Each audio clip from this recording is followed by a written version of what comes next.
Okay, we're finally live with this. We're finally back. Now I hear you've been practicing. A little bit. A little bit. Just, I'm still probably a little rusty, but I will definitely adjust back. And I swear to God, you better not be using what I think you said you were using. I didn't figure out how to set up a soundboard, kind of got lazy, been working the last 6 consecutive days. So, no, you don't have to worry about that. Okay, good.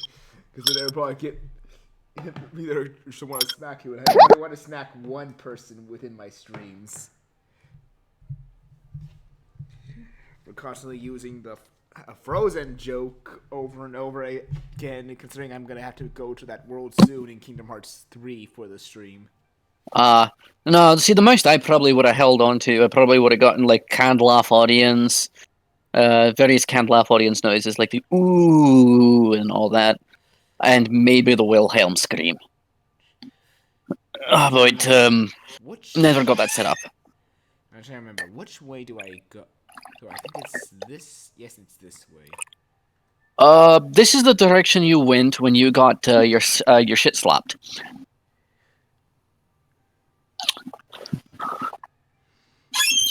The other direction has a neat little puzzle, and doesn't much matter which direction you go at this point because you've already beaten the Yeah. Virage. So I might as well just No continue thanks on to this. me. I still hate you for that. And what's worse is, I don't think that's gonna appear in the 11-year anniversary video for December 3rd because that schedule uploaded after December 3rd. So that's gonna have to wait until my probably 12-year anniversary of being on YouTube. Assuming Oh, I'm still assuming I'm still on YouTube, that is, of course. well, it'd be a great way to open the video. Just let's take a look at the 12-year anniversary video. What does it open with? Curse you, Storm! Curse you! Oh, that was fun. Yeah, as that's something I'm gonna probably do for all my anniversary videos. Just pick out the best moments, either successes or hilarious fails or reactions that would get people Yeah. laughing. Well, I gave you a challenging boss fight. I just didn't tell you it was optional. Well, no, I told you it was optional. I didn't tell you actually fighting it in the fight was optional. It's a bullshit battle. Don't get me wrong. Like you can just sit there and guard the whole time and win. Yeah.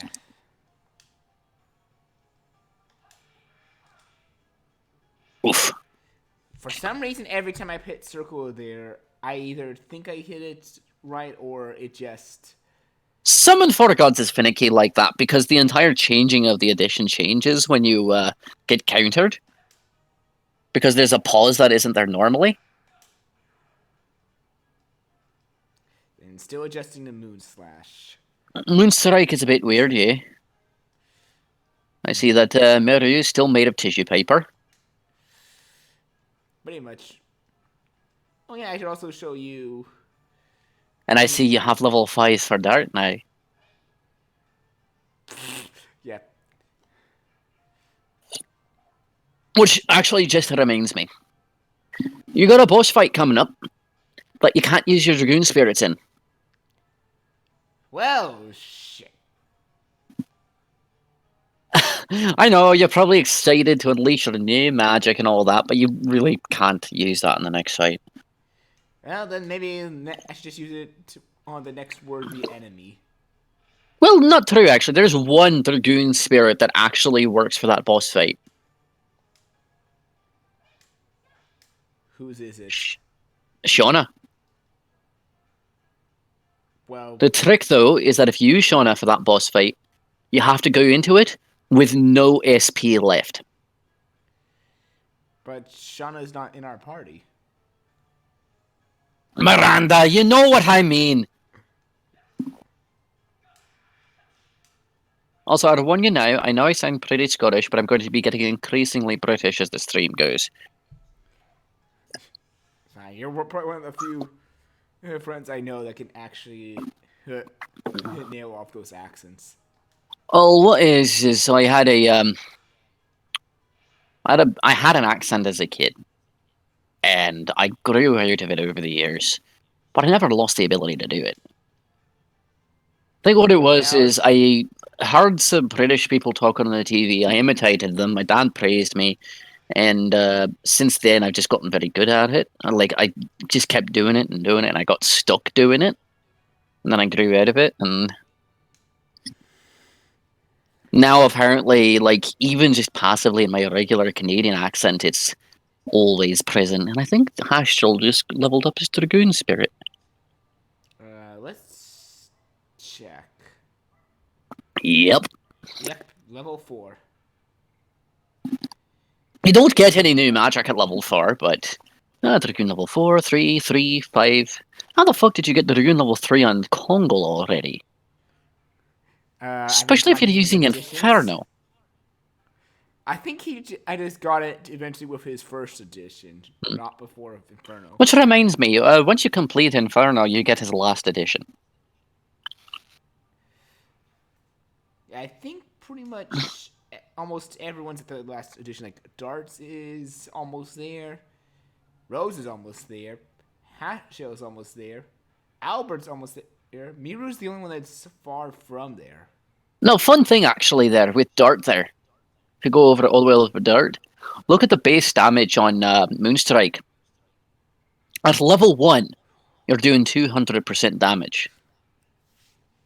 Well, okay, I can't wait to see how much it's going to do when you level it up. That's... Yeah, well, there's the thing. The damage is the only thing that goes up. You will never get more than 20 SP from Moonstrike. Unless you have an item that gives you 50% more. Whoo, boy. It's a raw damage one if you don't like using Dragoon Spirits, or if you have a lot of fights coming up that don't need it. But yeah, like I said, a good strategy for this upcoming boss fight is to go into it with Miranda with no SP. Just dump all of her SP in Dragoon form in random fights beforehand. And you just alternate between Dragoon, no Dragoon. Dragoon, no Dragoon. Of course, this only works if Miranda has level 4 Dragoon or higher, but... Hey, I have that. The question is how close I am to the boss, and do I want to exploit that? It's a nice strategy. You don't have to do it. And you have saved recently.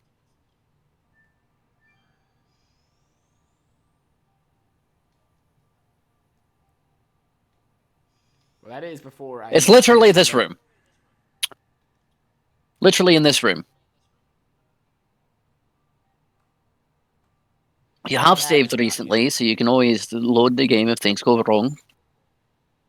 I mean, the only thing I'll probably lose is Hashel getting a level up on his Dragoon. Well, like I said, you can't use Dragoon Spirits in this next battle.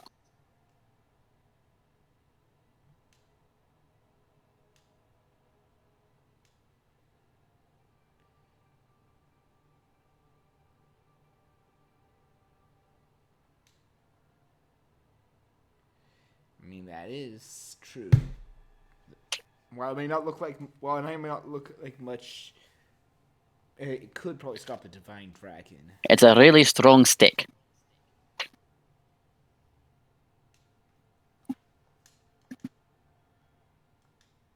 Also, gonna take this in advance. I'm just muting Alexa so she can't hear me. I don't want to say something like Alexa and accidentally... Alexis, play Despacito.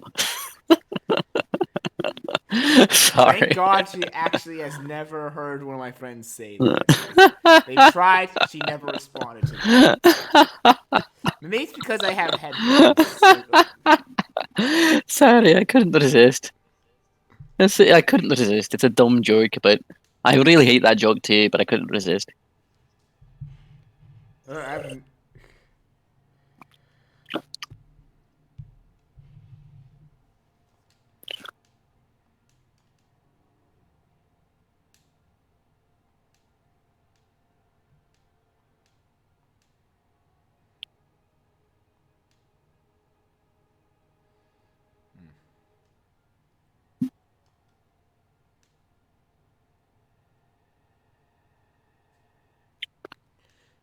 So are we going finally on the third and final of the moon objects? No, no, classified. Classified information. Don't worry about it. Not your problem. It is your problem, but it's not your problem. Awkward. Oh yes, that's right. You have a party member who can fly now. Without going to Dragoon, that is. Whoops.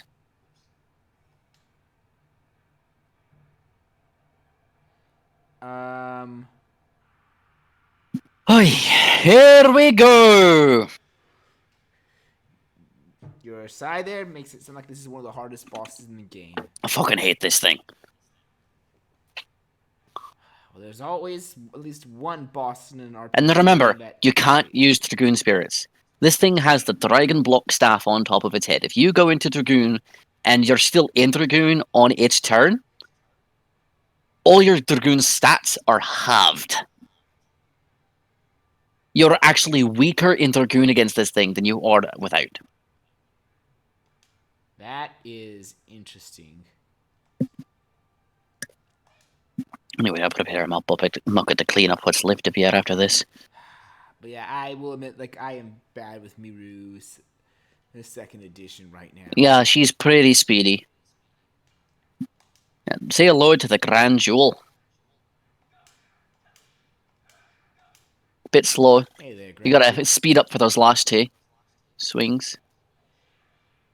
Oh boy. Here comes an attack. Yep. That looks non-elemental rather than light. No, that's light element. Ouch, that dealt a lot. But I keep forgetting how much HP Dart has. I think you have an item on him that gives him more HP too.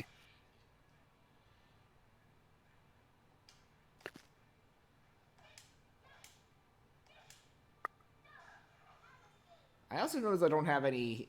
Well, Ooh. it wouldn't even matter for the case of Miranda because I can't use the Dragoon. Because even if I heal, any damage won't be good. So I'm gonna just have to rely on good old-fashioned guarding if I need healing. Yep.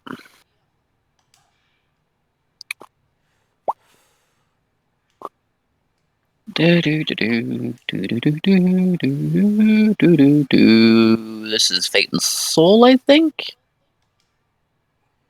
Yeah, I'm just bringing it up on here.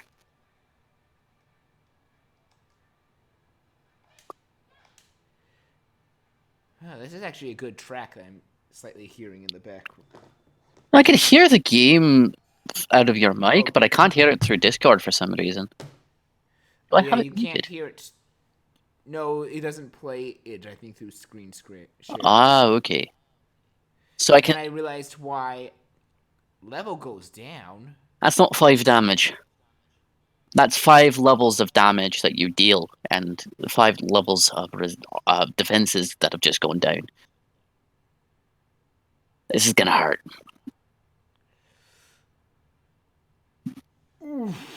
Actually, no, she takes the least damage from that, so... But yeah, you'll find yourself doing a lot less damage.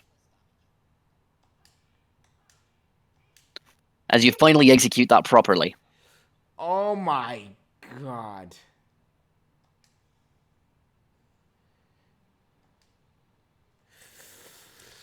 Okay. Yeah, I found out why it was so loud, because I still had the volume high when I was playing some Xbox One games days before this. So, fun fact. Know the Super Barrage you fought earlier? Yeah? This thing has less health than its arm. Like, you remember how that... Yeah, this thing has less health than its arm, but... I'm the right prick.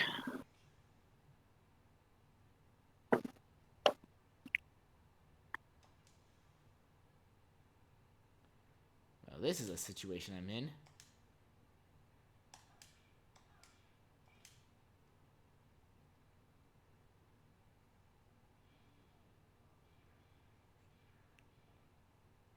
Is there any way I could get my levels back or no? Okay, so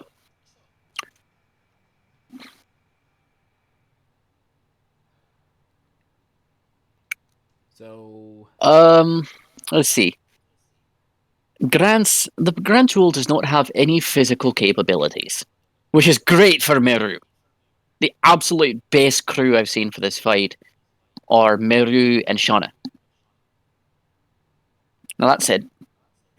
But it has a high magic stat to make up for it. It has a high magic defense too.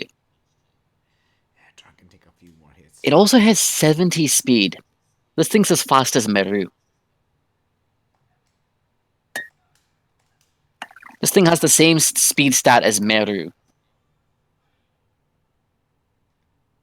That is impressive, and I finally got. You finally got it, and you did less damage than the incomplete edition from before you got to your level reduced.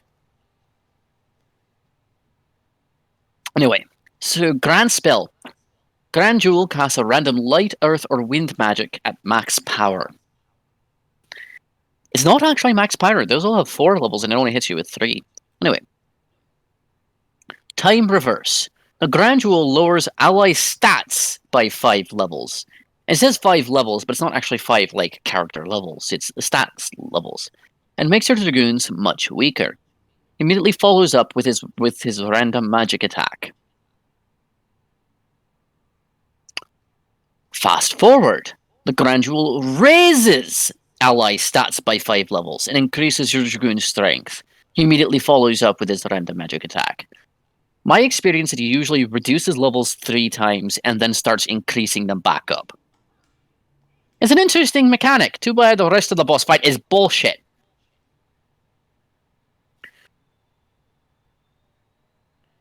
Yeah, Dragon Block Staff. The Grand Jewel uses the Dragon Block Staff to make dragoons useless. Command Block. This fucker can block commands.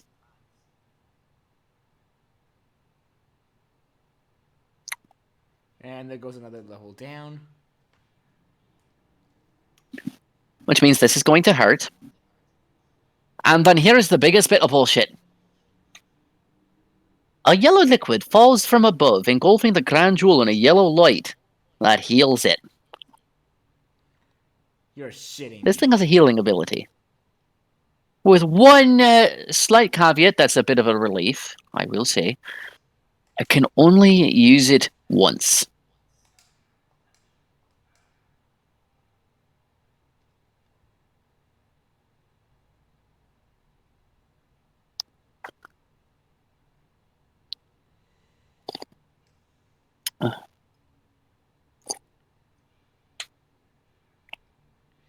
And here comes the magic attack. This is gonna hurt. Wait. Oh, Spectral Flash!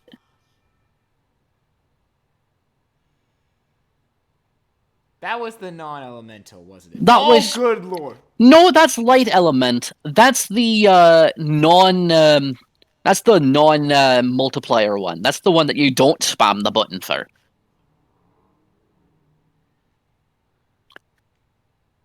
Dancing Ray is the one that... if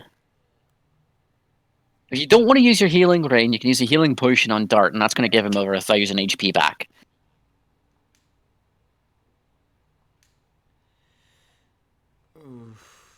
Yes, Dancing Ray is a multiplier attack. Translite is a multiplier attack. Spectral Flash is just a big fuck you to magic resistance. I've actually seen that one-shot Kongle.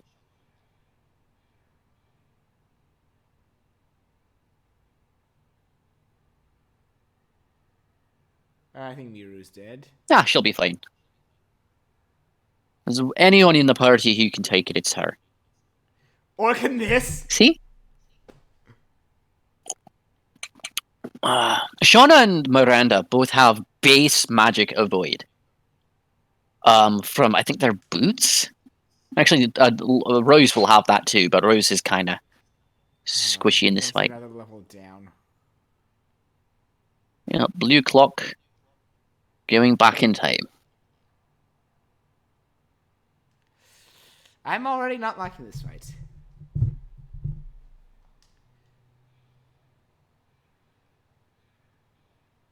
I am already not liking this fight. In theory, if you're really... Oh, you gotta be kidding me. Good boy, Haschel.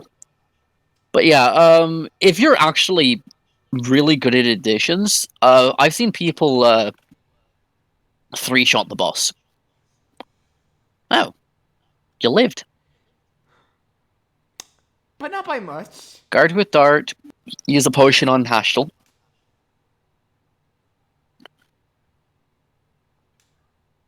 My last potion. So yeah, fun thing. This is not light element. Guard with Meru. No, I thought it was earth elemental. Yeah. This thing's weak to wind magic. Albert can like three-shot this. Oh, goodbye, Haschel. Oh. You should have used the healing potion with Meru, not Haschel. He should have guarded. Yeah, that's my own fault. This is gonna hurt. He's still alive? Oh yeah, he's holding together. Just keep guarding at this point. You need your health, and it's probably just gonna keep spamming Spectral Flash at this rate until you're in better shape. And remember, guarding halves all incoming damage. Oh, now it's doing something different. Now this one's a multiplier attack and mildly weaker. Thank God. I'm still gonna guard. I mean, your guarding is outpacing its actual damage output. Oh, okay, now it's speeding things up, back up. But it launched an attack before Dart could heal. Yeah, which means it's about to launch another attack. Admittedly, when Dart's in better shape to be dealing with it.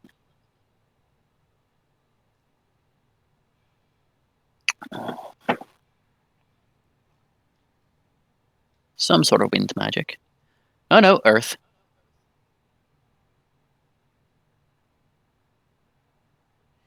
Thank God Albert's not in the battlefield, otherwise that probably would have killed him. That did fucking nothing. That did less damage than Meru heals for.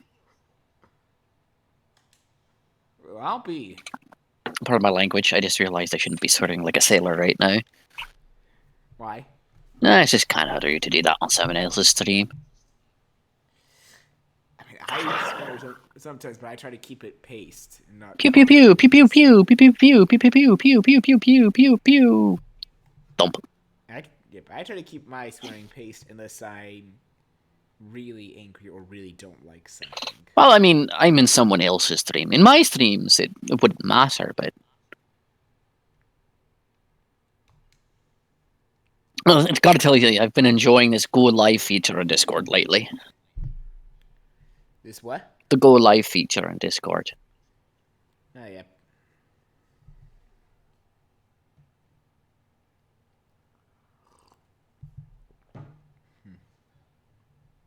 Oof, that one hurt. So I guess while we're waiting till we're back in full health, or he gives another level up for us. What have you been up to lately? You know me, mostly Aside work. from work. Oh, well, that's just it. That was my answer. Work. I worked 6 consecutive days leading up to today. Well, yesterday, I mean. Because my manager was on vacation in Japan and Korea. Speaking of Japan, I'm actually gonna go there sometime in the spring. Oh, I hate you.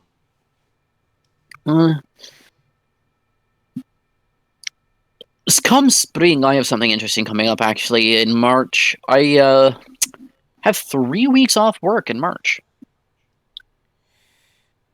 Now, depending on what time it is in it on March, maybe one of those 3, I can do this stream again with you. But well, I must be specific. That's 3 weeks of paid leave. Because our store's undergoing reno and I'm full time, so. But other than that, I also have a week off in the second half of November. So hit me up sometime during that, and we can get some more streaming done. Yeah, it's just I was gonna say though for the spring part. If it's when I'm in Japan, then obviously no dice. No dice, yeah. It's not that that likely I won't have any consoles, even though I'm gonna be more so exploring around Japan than playing games 24/7. So the problem is all the Japanese history I want to see, like the places I'd want to go on a vacation, aren't actually in Japan. But I was saying like the reason why I can't stream is because it's a time zone difference. Most of the people I would be willing to stream with would probably be in bed by the time I'm up. Alright, so it's at least basically a battle of attrition at this point. It's probably time to unload into the duel. Start dealing that damage back. Should I also use a healing rain to get my health back up more? Yeah, might as well, because this thing's starting to...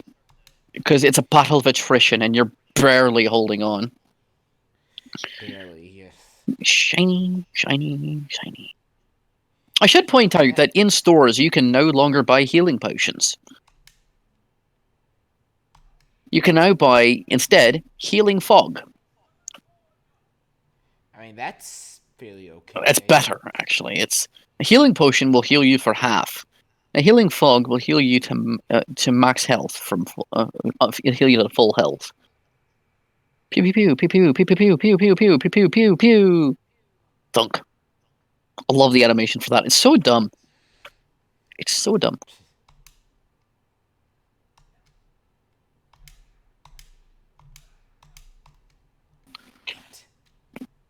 But I had it there.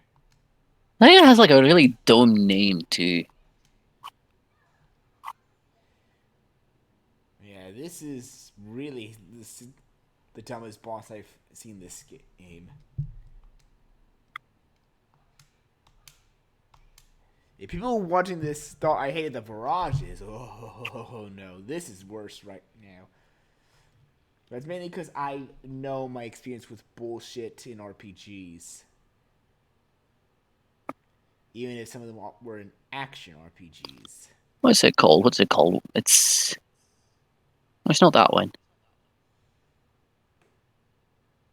What boss are you thinking of? No, the item you were using. Well, the item you got hit with. It's got a really dumb name. Yeah. The one where it's just like a bunch of rocks machine gunning you from all sides. It's just called Pellet.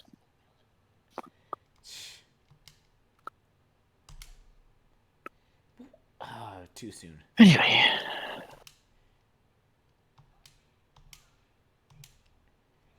Yeah, That's a good solid hit. You've been playing? I've actually been playing a much older game a lot lately. I've been playing Empire Total War. Oh, level's going down again. Great. Might as well just lay in. Oh wait, no, it's about to hit you with magic. Anyway, Empire Total War has been my staple lately. Been playing a bit of Borderlands with my brother. Hello. Borderlands 2, 1 and 2. 3 isn't out on PC yet, so I can't play it. Well, it is out. 3 isn't out on PC yet.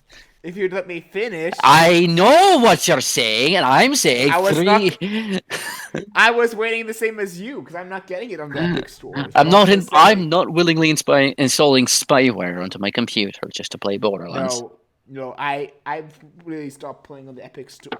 It's a keylogger. I think it actually violates Canadian law. I don't quote me on that, but it might, and I'm not getting that on my computer. No, I understand that. That's why I'm saying for me, I really stopped bothering with the Epic Store when most of my friends stopped playing Fortnite.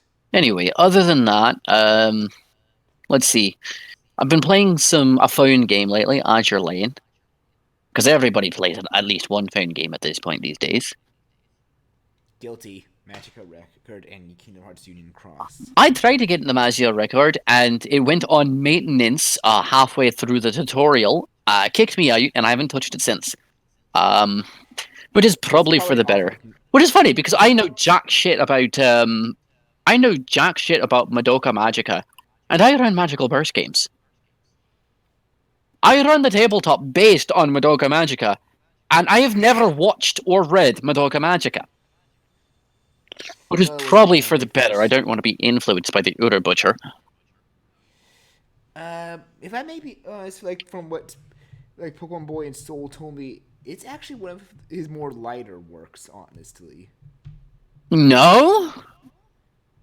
But like the first season of Madoka Magica? Yeah, okay, maybe. Not the rest of it. You know what his light Rebellion, you know what his lightest Rebellion. work? Can Sorry. I finish?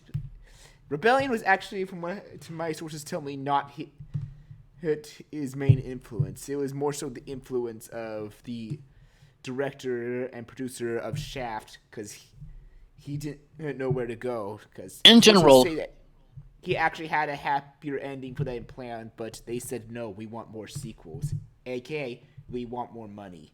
that's fair, but I will point out some of the Ura Butcher's other works. His most light-hearted work is Black Lagoon. And what else has he done? Oh yes. The Worst Common Rider. Common Rider game. So, Gaim, I guess, would be. And I'm one to just admit that he is dark, but I try not to give him as much crap as others do. What other abilities is he using on you? I think I've seen. Like, hopefully you understand. And what's interesting to him is, from what I can tell, he had no involvement with the Magica record story. No, because he's too busy working in Fate Grand Order and being told, no, you can't do that. You're not allowed to do that. Like, you're bad when Nasu is telling you, no, you need to tone it down.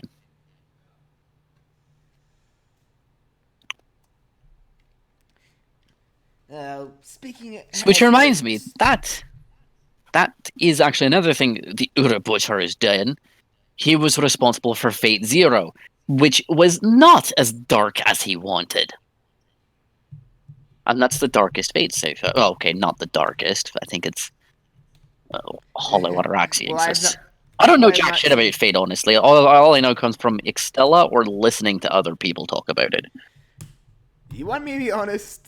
I've seen Unlimited work and the first two movies of Heaven's Feel, thanks to Soul, so Pokemon Boy, and I do thank them for that. But it's not enough to satisfy me getting interested in it, except from world and character building in writing, and even I know little about it still. I wanted to like it, but then I found out they made Blackbeard into an otaku pedophile, and I stopped caring.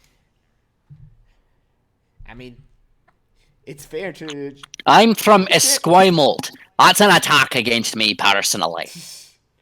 No, I'm saying it's fair to like and dislike what you want, as long as you're not being aggressive or trying to shove your opinion in others' faces. Like, No, I I just like don't him, like it. I just refuse. and I'm saying that's fine. I'm saying that's fine, Sturm.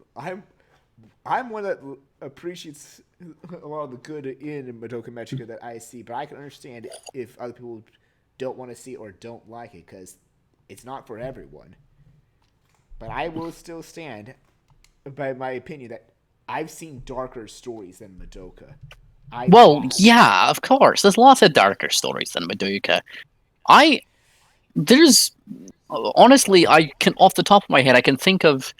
I can't name it, but I know of the darkest thing I've ever read about. I've never read it, and I don't intend to because it just sounds dumb. Um, I apologize here, folks, for some of this talk, but really, this is a battle of attrition. There's not much to say about this battle, so we're kind of it's rambling stuff. You see, here's my problem: is that this boss fight is either really hard or really boring. Yeah. It's not really the good kind of hard to me. It's the bad kind of hard. As in the hard that's completely BS and unfair. This is the kind of hard that I say is not what you want to make in terms of difficulty. And this is coming as someone that's played RPGs since he first got a Game Boy Color. Because I will say, my first RPG was Pokemon Yellow. And then I've been playing a lot of RPGs since. What was it called? What was it? It was... Where is it? Yeah, this is two things I have to say from a writing perspective, and it's one's gonna go a bit into some regard to Urabuchi. One, this is just me personally, but I prefer if you're gonna make a story dark, use it as like not dark for the sake of being dark, but use it as like a story element, like showing characters' faults and the consequences of their actions, and leading to a hopeful outcome at the end. Stuff like that. I've seen stories that people claim are dark do that, and that's why I've kind of been okay with them. The second thing is, and this is now the Urabuchi part, you have to understand that many writers, most of their influence for writing comes with stuff in their life. Like, I actually did read that from what I read, Urabuchi almost died. I think it was either in the hospital or being one of the only survivors in his village, and that's kind of what led to his style of writing. I still won't ever support him or anything he does because he believes that little girls aren't allowed to have dreams and need to sit home and be good little housewives. He's backwards and depressing, and like I don't know how this man has friends. I hate to say it, but no, nothing can I mean, ever. that's finally he's giving. Go back up, climb. But yeah, I'm just actually. And that's fine for your opinion, but my thing is like understand in general that even with Urabuchi's case, many writers are influenced with life around them, be it their past life or just things that they encounter. Even dreams, writers can be influenced by stuff in their dreams. But I'm sure even you, Strum, understand that. Yeah. You've done some writing. I was looking at something fairly a fun list that I keep on hand. It's a dumb little thing. Have I ever explained to you the summed up difference between the spectrum of grimdark? No, actually. So here's the thing: is that there's actually grimdark has an interesting spectrum. Is that it ranges from because grimdark has an opposite called noble bright. That makes sense, yeah? I'm guessing too bright and happy. Not too bright and happy. Noble Bright is like your traditional D&D adventurers, where or like not so much the Lord of the Rings, I guess.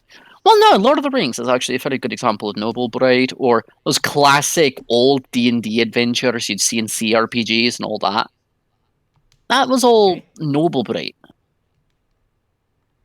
No, you keep pummeling him. Oh. I'm just letting Hasho go because I don't trust with his current HP amount. He actually, I think the worst he might start doing is action blocking, and I think the worst you have to worry about is he might block items or might block attacking. Guard. So he'll never block guarding. Oh no, he might, but I've almost never see him use the arm blockings, well, the ability blocking. So But yeah, continue on with the. Ooh, he's low HP. Oh, that's what it is. Yeah. No, the worst thing I've ever seen is something called EYE Divine Cybermancy, and it's bad. It's really bad. I'm almost tempted that even though it will do half damage, if doing special will allow me to just Dragoon No. to death. No. If he gets that Dragon Block Staff off, you'll be doing less damage than you do outside of Dragoon. And besides, he hasn't healed yet. Having very low HP. You're right. It's best to just now pummel him before he heals, because he's already low enough HP. Let's just kill him now. Well, having red health means you're at less than a quarter. A quarter of his health is...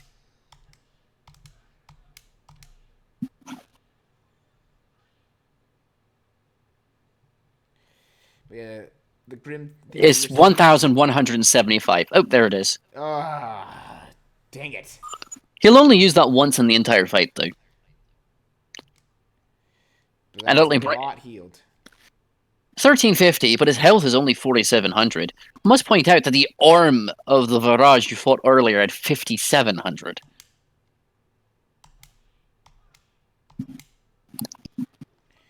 Yeah, again, the Grim Dark... The Grimdark Noble Bright Spectrum is actually really fascinating. Grim/Noble asks whether there are heroes that exist may appear to change the world for good or ill. A noble setting isn't one where everyone is good, or like one where people are active.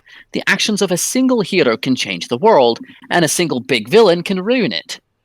There are important people who are either by birth, rank, or sheer willpower, and every single one of these people matter. In a grim world, no matter what you do, an individual can't secure more than an individual victory. If even that, because the rest of the world is too big/scared/powerless/selfish to act upon his impulse. Which, you know, you're going to hear some things that sound like oxymorons, but aren't. Like, something like Morrowind or Berserk is noble, bright, and dark, respectively. Yeah, Berserk's not grimdark. I've never seen Berserk, just as a note. The end of the world is the prologue. Anyway.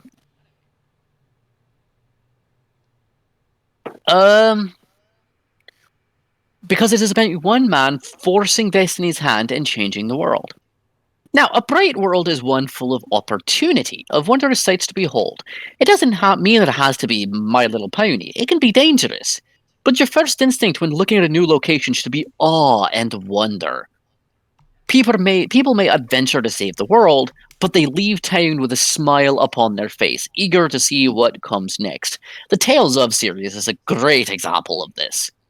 Oh, I agree. That even just by beating at least 3 of them. It is a very noble, bright series. So now you're starting to get the idea of what I'm talking about, eh? Yep. Eager to see. The shadow of risk is largely erased by the glint of adventure. In a bright world, it's quite possible for people to go on adventure just for the hell of it, since the journey is its own reward. Resurrection, or at least means to heal grave injuries, is usually accessible, to counterbalance the fact that the risks out there are real. Actually, what's funny is that most Tales of games are very good examples of noble bright, but my second favorite, actually, because Tales of Vesperia holds a very special place in my heart, but my second favorite Tales of game is a noble dark game, actually. I'm guessing that from what I've played and for what little I've played, I still need to finish Tales of Berseria. Yep. Tales of Berseria is one of the ones I'm still trying to beat, but Tales of Vesperia is probably the one that... It's my favorite. I know, it's the one I'm closer to, like, please don't spoil anything. I'm not spoiling anything, I'm just saying it got a special place in my heart. I played it when I was... I fell in love with it just when I started playing the definitive edition. I waited an entire bloody decade for the definitive edition. 10 bloody years since I got the game on the Xbox 360. And I finally got it on the Switch. So yeah. I have it on Steam. Anyway. A dark world is one where life sucks, and something or someone is poised to kill everybody else in the story. Whether it be demon overlords, tyrannies, or even a lack of water. If this threat has its way, everyone dies and they die for good. If you lose an arm, you play a cripple. In the extreme cases, even when you win a fight, your career is over, i.e. gangrene. This means that, even though people may be ready to help, noble, they'll need a damn good reason to do so, since stepping out of line is so dangerous. Dark. I guess by that reasoning, Tales of Berseria is still noble, right? Neat. Given as an example of each type of setting to show how the combinations of noble and grim / dark bright and dark work. Warhammer 40k. I'm sure you heard about a bit about this from Tavris. It's grimdark, which is no surprise considering the tagline for the series is "In the grim darkness of the 41st millennium." It's literally right there on the front page. No matter where you go, there is only war, and heroism's only reward is usually a notch on a gun or a corpse in a trench. No matter who you are, most of the galaxy probably wants you dead, and staying home today is the best choice you can make. Even if you make it to the end, you may have to sacrifice everything to save everyone, if you haven't already done so. Berserk is noble dark, because while there seems to be a light at the end of the tunnel, it takes men and women of insane willpower to get there.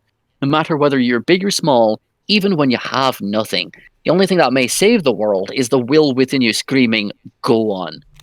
And if hope was to fail, you're getting a book-long bloodbath orgy and all its consequences.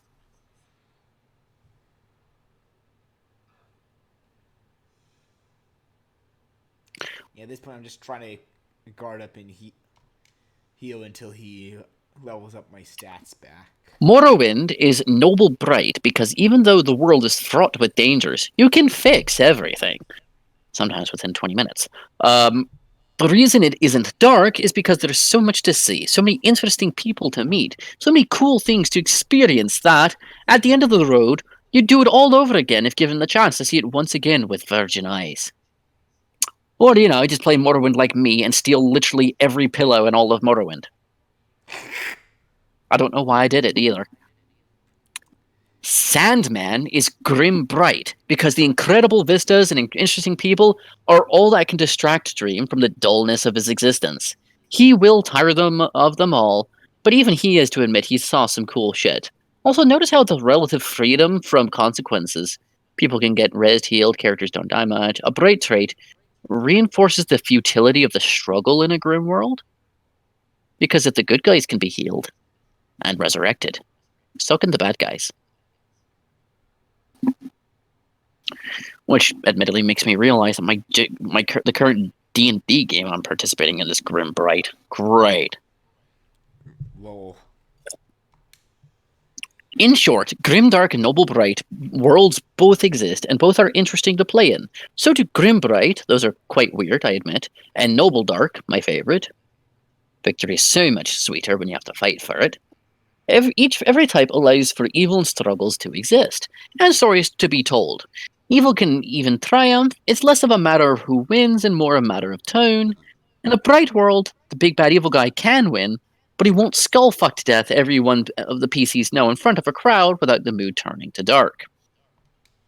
That said, Madoka Magica starts out as fairly grimdark. Well, probably not grimdark. Noble dark. And as the series goes on, it transitions into grimdark. Does that make sense?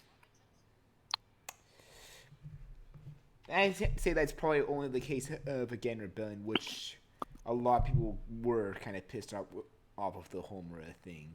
Well, like I said, it starts out as very noble dark.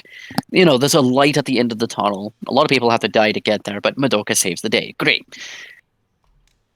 Once again, I'll remind you, I've never actually seen the series. Everything I know is through osmosis. But, from what I understand, the series, because it kept going on, means that all those happy endings were for naught, and it just gets more and more miserable.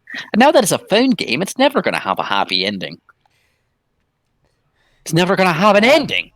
The never-ending story. Can I actually say something about in regards to that?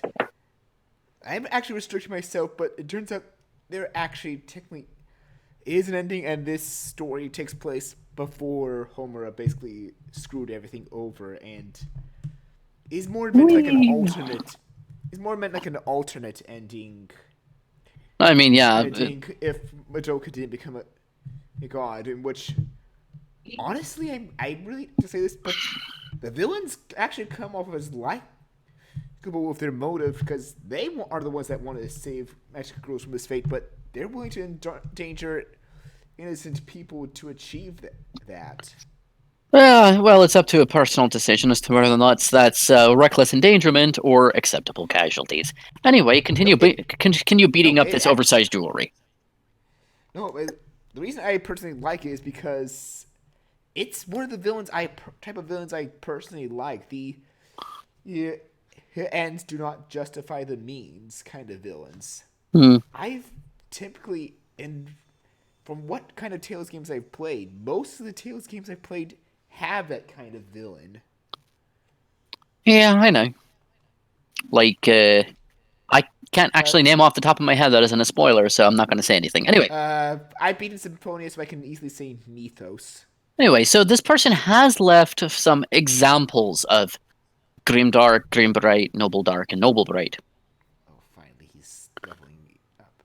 Grimdark, you get Warhammer, Warhammer 40k, Game of Thrones, Edifice, and EYE Divine Cybermancy, also known as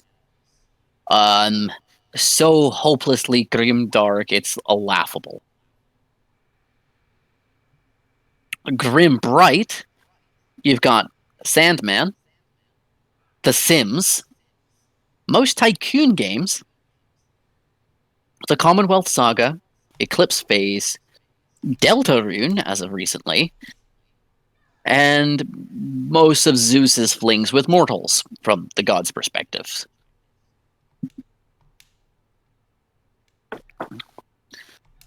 You know, if you look at Greek mythology, it's like, why does this happen? Zeus did it. And the conversation stops there, because that's all you need to know. In a way, pretty much, yeah. Noble Dark, you've got Berserk, Lord of the Rings.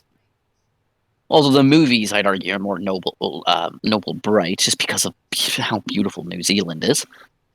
StarCraft, Dark Sun, Terminator, Fallout, and the Iliad.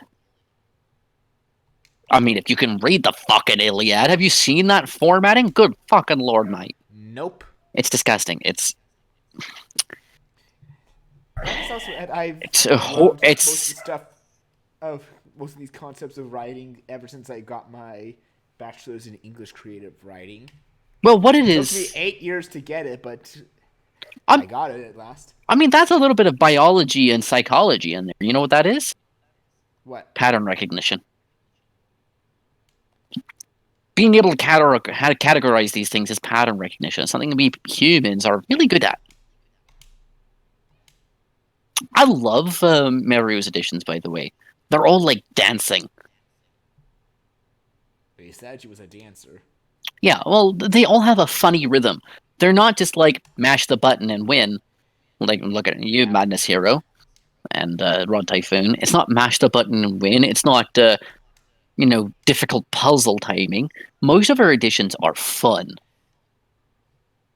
Most. I won't say all because Cat's Cradle exists, and you'll understand me what I mean by that when you get to it. When I get to it. Anyway, Noble Bright. We have Morrowind, Dungeons and Dragons / Pathfinder, usually, Magi, Warcraft, I guess, Star Wars, Trine, the Odyssey, and of course, the ultimate example of Noble Bright, Star Trek. Except for DS9. And Enterprise. God, why? Why does Enterprise exist?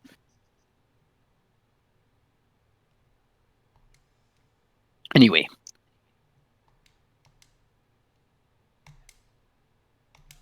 Come on. Damn it. But no, Star Trek The Next Generation is probably the ultimate example of Noble Bright.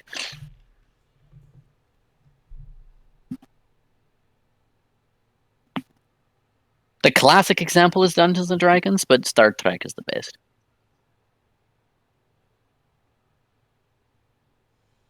What the fuck is Bright at? fuck is what? Oh, hey, Demonican. I see you in the chat. Demonican spotted.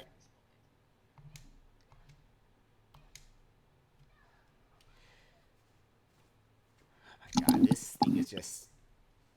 Oh, I thought I finally killed him because the man Chico Wild to appear. I was like, oh, is he finally dead? No, he's not. Damn it.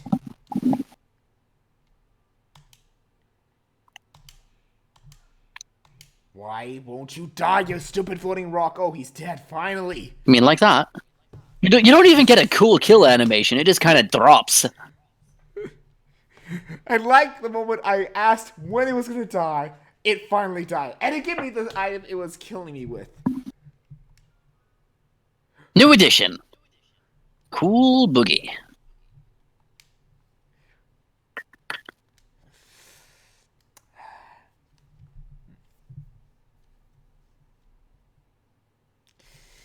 Yeah, like it. The story, I would just say, for Magic Record isn't that bad. If there was something I'd say to avoid getting into it for at least the US version, it's the fact and that's fine, J. Monacan, it's the fact that they practically are rushing the events. And let me give you an example. No, you don't need to give me an example, because that's what we're going through in Azure Lane right now, because they're trying to catch us up to CN and JP and KR, and it is an absolute nightmare, because it's non-stop events. And I'm suffering from event fatigue in Azure Lane right now. Oh, trust me, I'm feeling that in the Record, and I'm still going. Anyway, so yeah, Bleach. What? I've got good news and bad news. What? The good news is you've beaten the Grand Jewel.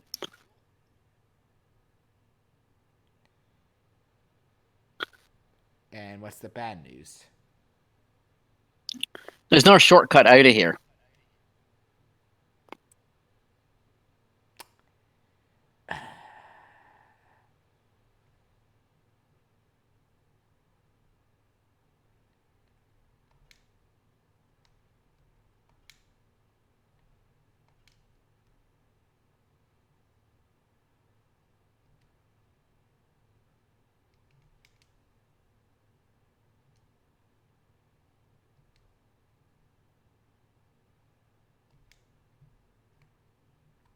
So I have to go this way.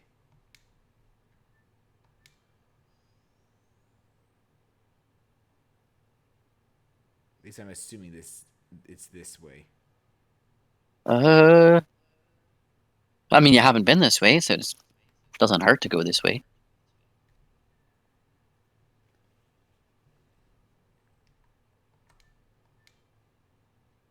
Oh wait, there is a shortcut. Never mind. I just found the shortcut. I forgot. Okay, it's been a long time.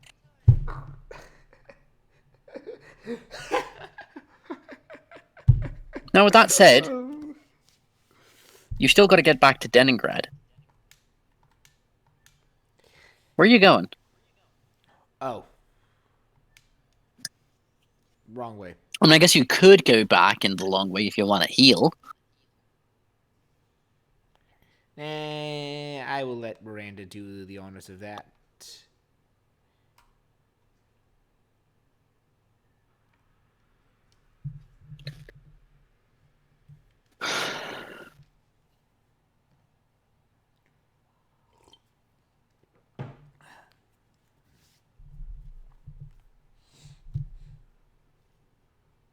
Oh, it's one of these things. I've never fought this thing. You can probably just guard for victory here. It's a spinning head. You could have actually fought a whole bunch of him earlier as an alternate if you didn't want to fight the Super Barrage.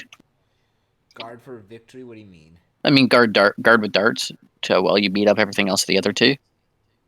Or I could go to Dragoon and just heal him. True. And her Dragoon attacks do a lot more damage than their normal.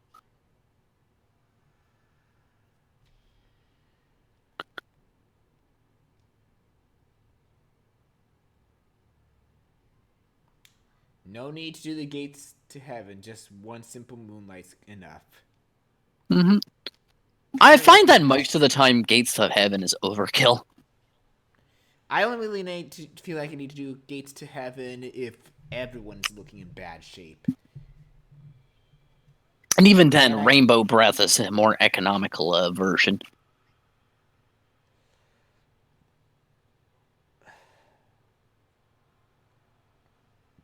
I don't know if Miru has Rainbow Breath yet. She does. I can tell just because you have level 3 Dragoon Spirit. She has Divine Dust already, so... Because the order you get her spells in are Freezing Ring, Rainbow Breath... I'm sorry this feels like a waste of MP, but I need to see this. I need to see Red Eye Dragon. You wanted to use it on the boss, right? Sort of, and then you said Dragoon's use of something like... Got bad news for you. The next boss fight, it's also useless against. Well, better time to see it now. Specifically, the next boss fight in the game has you use the Dragon Block Staff, which cripples your own Dragoons as well. So, Dragon Block Like a Staff suck. double-edged This is a sword. very bad part of the game for Dragoons. Anyway, yeah. This is what the final spells for them are all like. You remember Shauna's, yeah? Yeah. Yeah. It's seemingly summoning the dragon that they are represented of. Yeah, but it's not always the same dragon that you might expect. For example, Albert does not summon Fairbrand. He summons a completely different dragon. What the fuck?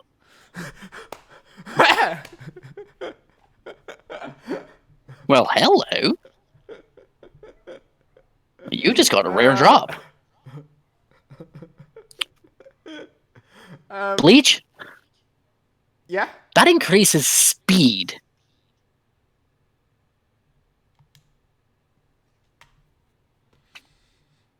For females only, though.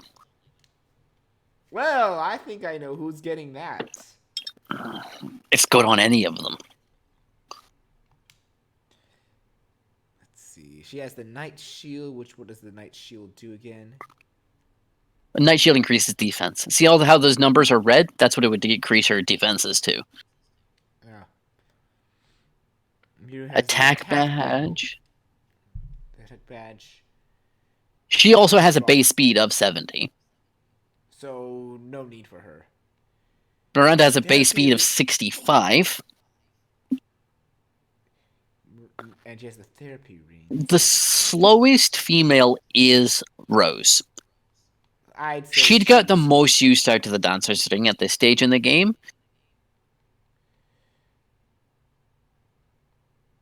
Wait, I have two. I have three? You have 4 of them. 4? You get them. You probably got them while grinding. Well, you were practicing your additions. Which reminds me. Well, yeah, that's probably a good idea to equip it on her, by the way. But that said, go through Shauna and well, not Shauna, Miranda and Romeru again. Okay. How much do you like having nice items? Because there's an item in this place that you can only get here until the end of Disc 4. Until halfway through Disc 4, I mean. How quick can we get it? Probably not quickly. It's a unique pair of boots that can only be found in Cadessa at this stage in the game. What does it do? Increases speed by 20. And yes, this stacks with the Dancer's Ring. Fun fact, actually, if Meru has a speed of 110, she has unique dodge animation.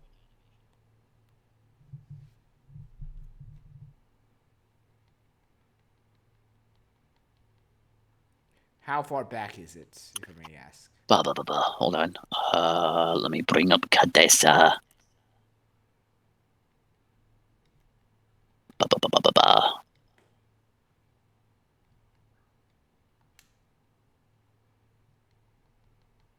Okay, so you actually can get there from here. It's based on a teleporter chain starting from the beginning of the teleporter maze.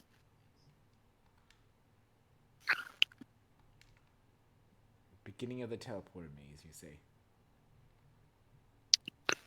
So once you enter the ruins proper, take the first teleporter you can.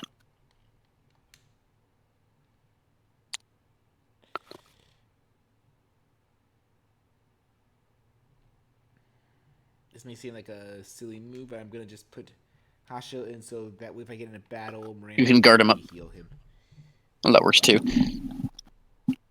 First teleporter. So you got to get into the ruins proper. So just follow the teleporters, and you want to be going. You want to find a room that has a pipe that you can walk under.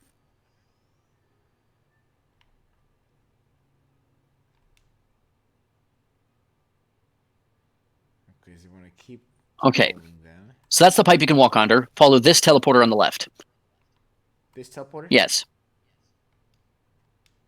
Well, you gotta get, yeah. And just follow this teleporter chain.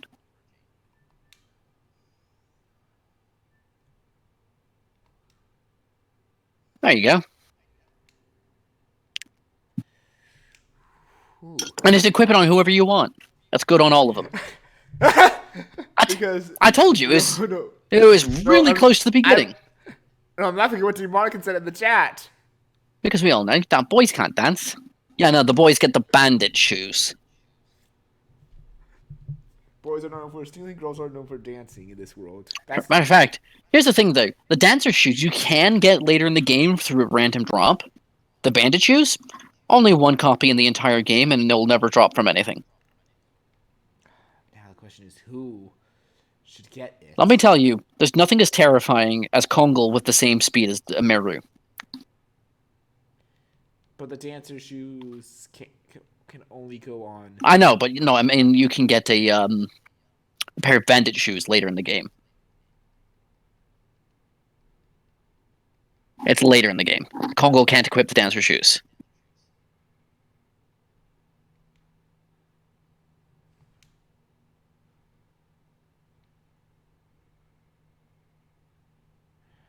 That's a 95 speed. Which makes her faster than Meru.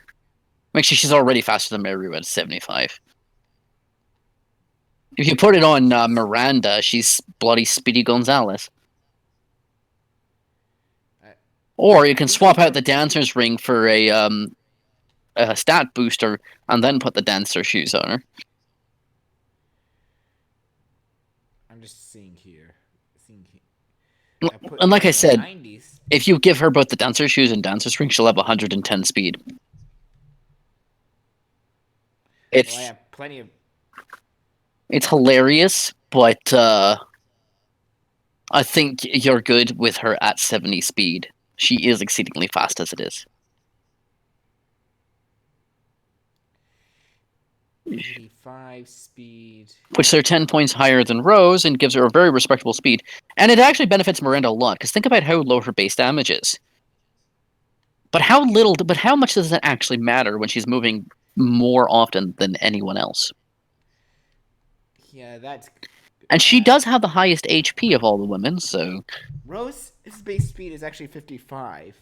Yeah, she's got the lowest base speed of all the women. But that's still pretty decent speed. It's 5 points faster than Dart. But it's 75 with the dancer's ring on. No. Like it says, if the red numbers is what it would go down to. And you can't see the other dancer's ring because you already have one equipped. Ah, I see now. I get it's 75. Okay, so she's slightly faster than Meru, but not faster than Miranda. Yeah. Which pretty much means I think Albert's 60. Congo is the slowest, being at 50. Well, the bandit's ring brings it up to 50. Like, you see two columns there. You see total and weapon. Weapon is what your equipped items give you. Total is what your grand total is. Body is your base stat. Kongle is slow as hell. So Kongo and Dart are my slowest characters, basically. Yeah. With Albert and Hashel tied for. I mean, Albert has a second. bandit's ring. Yeah, I see that. And there goes Miru, Rose, and Miranda. All the women are faster than all the men. Yeah, their base stats are their base speeds are all higher. In fact, the only guy with a higher base speed than a female is Haschel, having 5 more points of speed than Rose.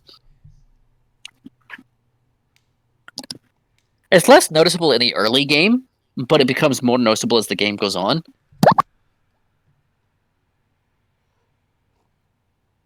I'm guessing you muted yourself for a reason.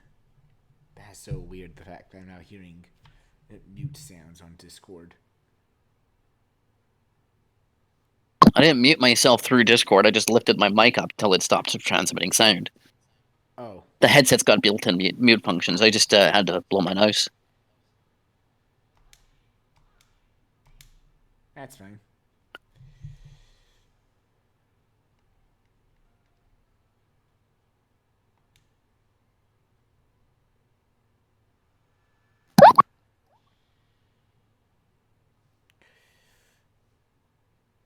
Alright, let's just heal you up, Hash. Oh. One single moonlight is enough.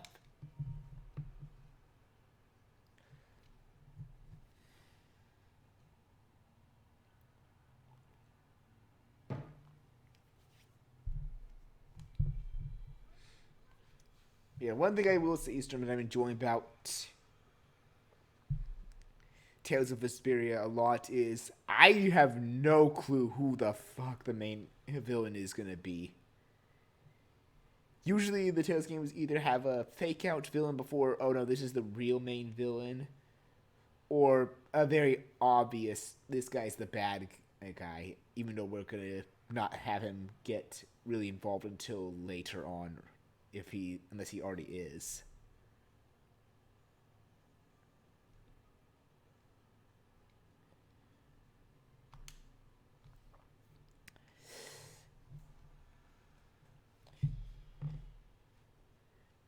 Let's see. What other Tales games have you played aside from Vesperia, if I may ask?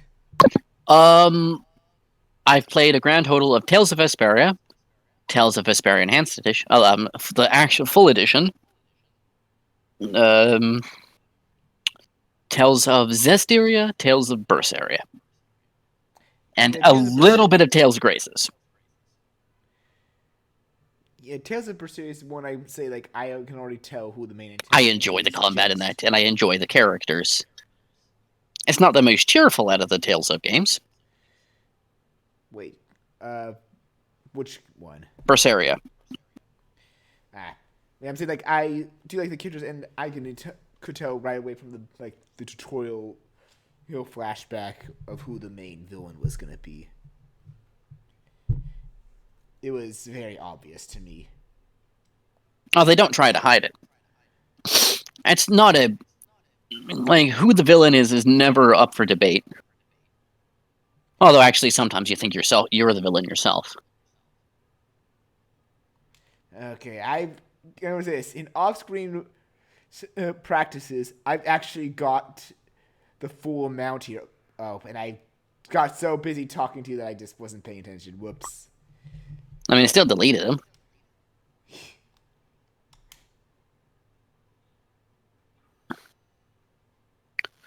Okay, so the gimmick behind the spinning head is that once its health is below half, it'll afflict you with a random status effect.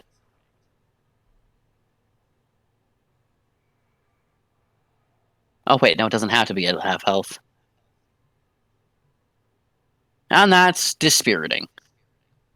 But like all magic status effects, it can be cured just by going into Dragoon.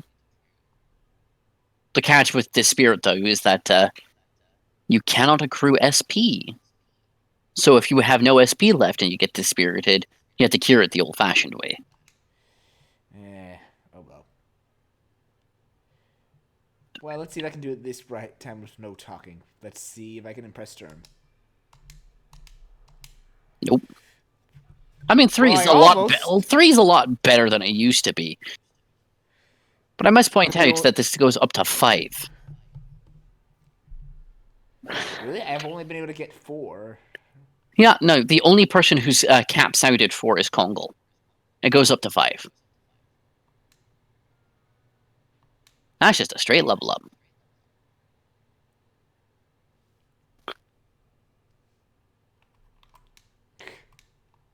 Why am I not surprised that every time I record or stream and try to impress people, it fails? Well, that's just my luck. It's just my luck in playing games. I sometimes feel, even though some people don't believe that I have the worst luck in games.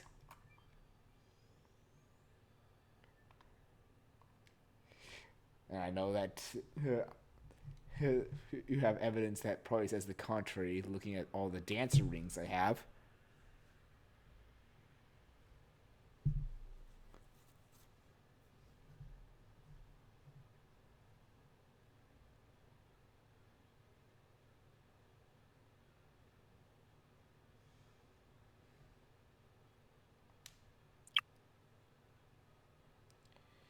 Man, I guess I can ask this if you like. How obvious is it to tell who the main villain is going to be for Tales of Zestiria and Graces? I didn't get far enough into Graces to be able to tell you, honestly. So I can't tell you there. Zestiria?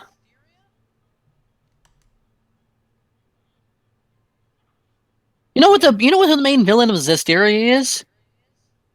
Go on. The writers. God, that game is so fucking boring. What's sad is I actually know, I think, very few people that actually like the story. Yeah, no, the main villain of Tales of Zestiria is the writers.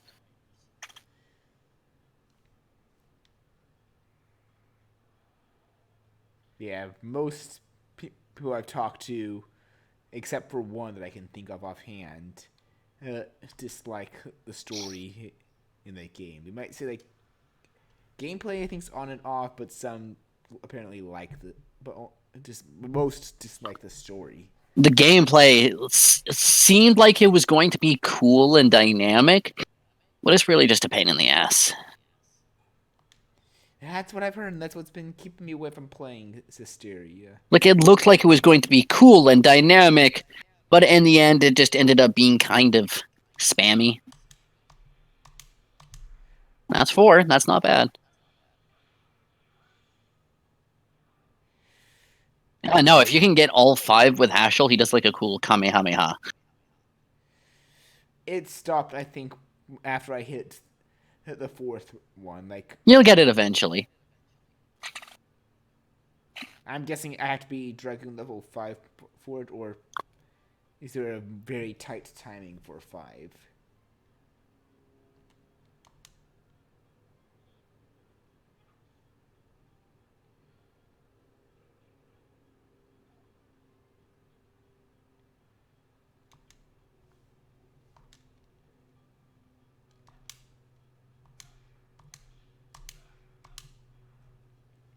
But yeah, I do think a lot of people were pointing in the direction of the interesting Tales of games, especially Minnie. Like, he sent for Tales of Graces was the combat is fun, but the protagonist can be kind of meh because he just can't.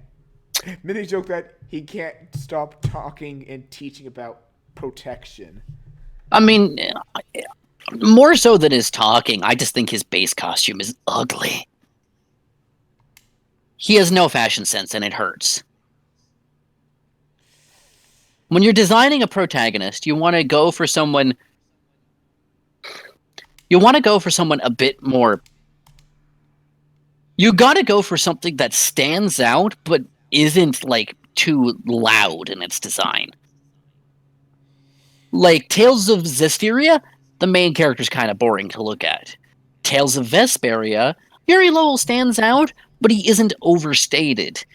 Tales of Graces, oh my goddess, what the fuck is he wearing? It looks like an Elvis impersonator.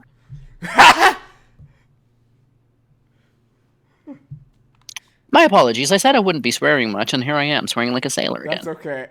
Dude. Probably because I have sea shanties playing in the background. Dude, in my stream, if I feel like it's Whoa. okay to...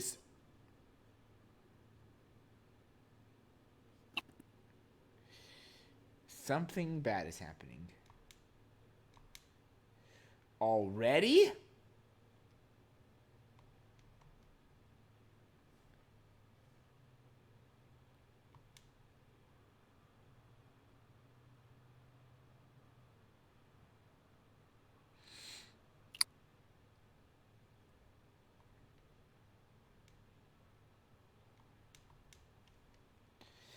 Please no time limit.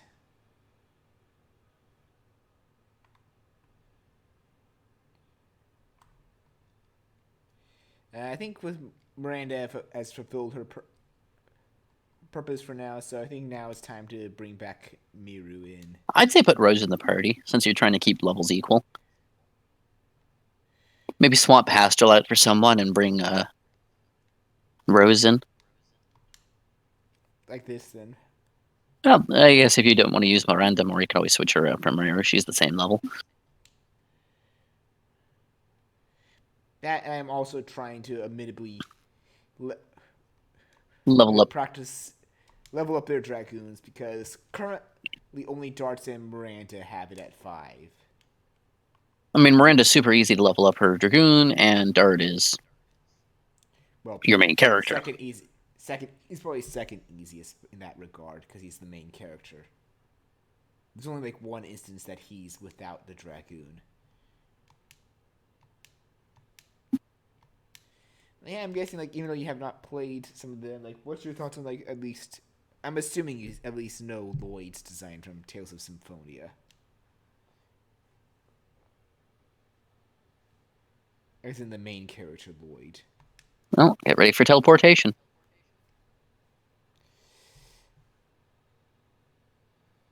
You know, we have yet to encounter the other brother.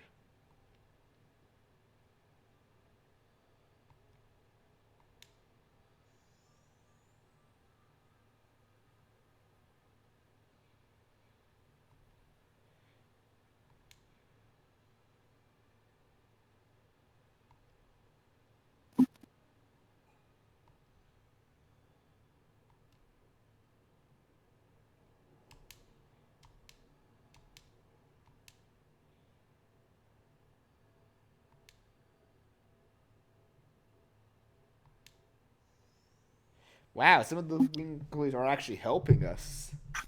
Took 4 of them to teleport you. Anyway, I'm gonna mute myself.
Well, that does not look good.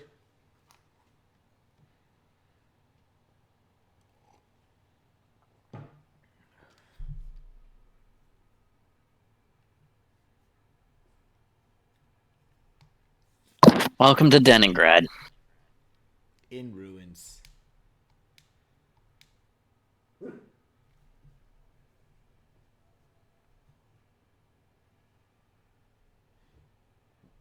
You okay, boy?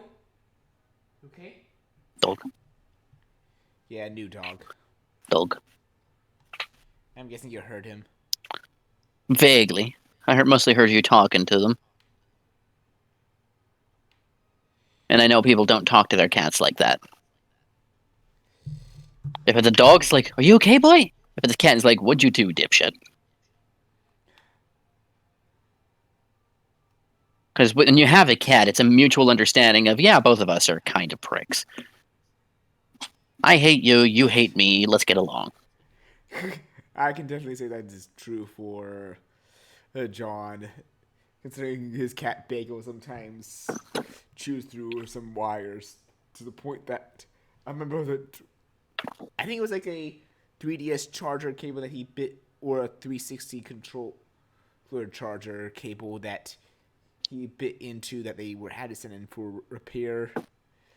That his girlfriend at the time, now his wife, Luca Jin, pretty much took the cat away from the room and jokingly said out loud for John's chat to hear in voice, "Free cat! Anyone want it?"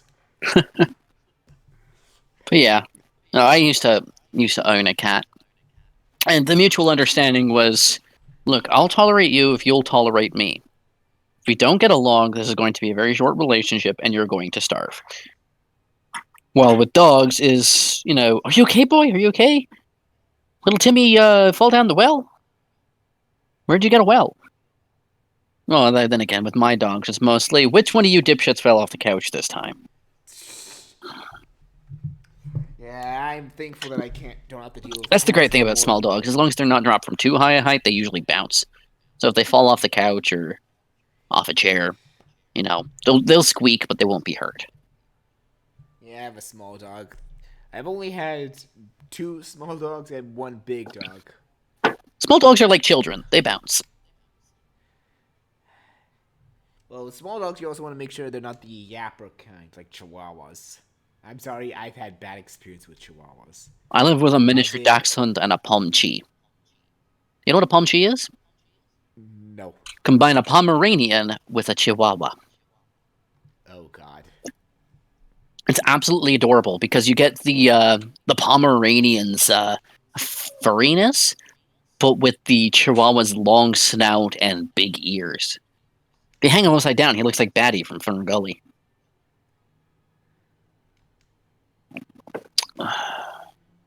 Yeah, by that experience, I mean one next door wouldn't shut up whenever it started barking for no reason. And that's the thing about small dogs, that they will start barking for no reason. Whether it be a Pomeranian, a Chihuahua, a Dachshund, a Wiener dog. What's interesting is the one I have actually, he's very mellow. He does not bark at all. In fact, he loves people. He loves what now? He loves people. Oh yeah, no, that's the thing about small dogs, is generally when they're barking at someone, they're trying to make friends.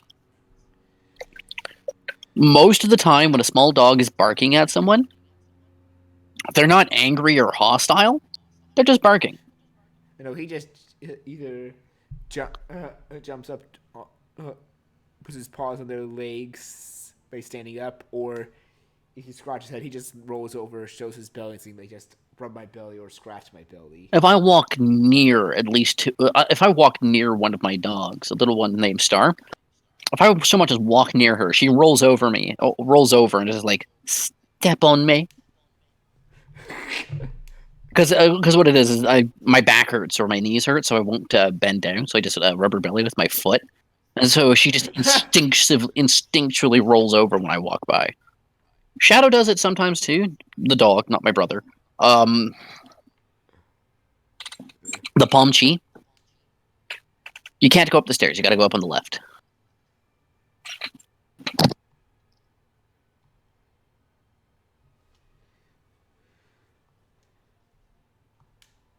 And it seems like most people survived or are just badly injured. Oh no.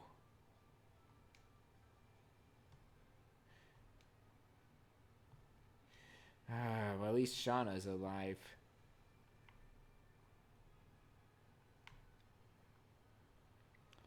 But like, but yeah, my dog doesn't bark. Period. The only time he barked one time was quite literally when we had him sleep out on the balcony because for his second night here because he kept going in the house and refused to go outside when we walked him. So we're like, okay, if you're not gonna go out where you're supposed to, you're sleeping outside. He learned from then that he shouldn't ever go in the house. Well, that doesn't work so much with small dogs. Small dogs really are indoor dogs. Unless you've got a really big yard and a really good fence. And even then, some big dogs are escape artists. Oh, trust me, my big dog was a husky. Chicken wire is your friend. I don't know if I told you this story, but quite literally, when I had my husky, one day at my grandma's, I thought I'll just let him roam in the backyard. He should be safe. He jumps the spiked fence, and I have to drop my lunch and chase after him. Never had a dog jump a fence, but I had a dog wiggle through a gap that looked like half his size. But yeah, the thing of biggest dog I've ever had was able to stand on his hind legs, put its paws on either of my brother's shoulder, and look him in the eyes. My brother is 6'4.5", and that was the small one in the bunch.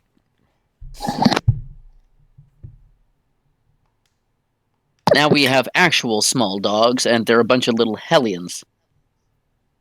A Pomchi, a mutt, and a Wiener Schnitzel.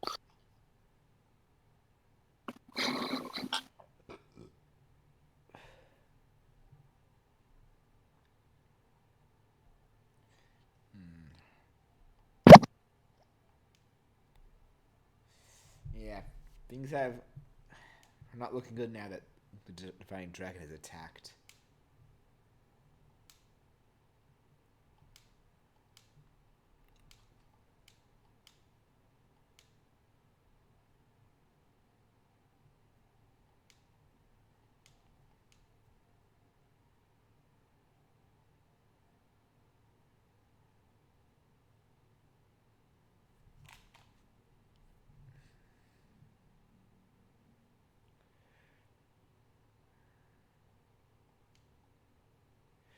And this is a flashback, I'm guessing, to what happened.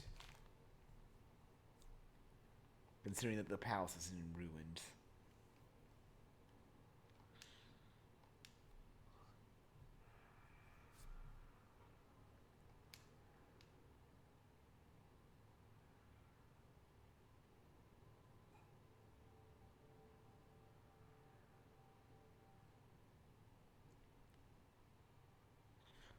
So may I ask, where did this come from again for Shauna? Where did what come from? Her magical power? Yeah. No idea. No idea. Because it's not the Dragoon spirit. It wasn't the Dragoon spirit when you blew up the snake.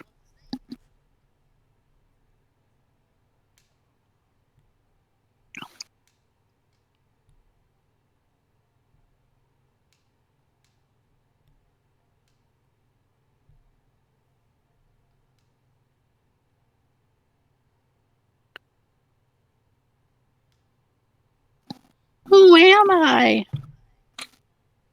I'm sorry, it's easy to get really tired of Shauna throughout the game. I'm also hoping that power isn't just some kind of Deus Ex Machina. It gets explained later.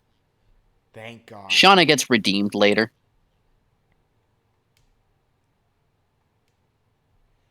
Oh crap! Sorry, I accidentally skipped that very fast. It's fine. I'm sure your viewers can always just pause frame. But it seems like he's going after one of the moon items or the Divine Dragon. Well, yeah, it's taken out its aggression on ancient Wingly cities. Guess what Denigrad used to be? A Wingly city? Wingly Palace, yeah. That's what the Crystal Palace used to be.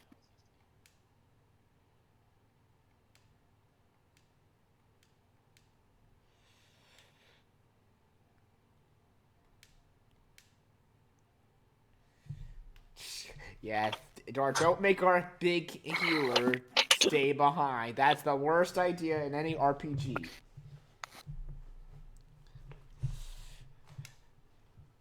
God knows you could barely survive. Well, now you With gotta now you gotta go punch the divine dragon in his big bitch face. You know, the same bitch face that just leveled half a city.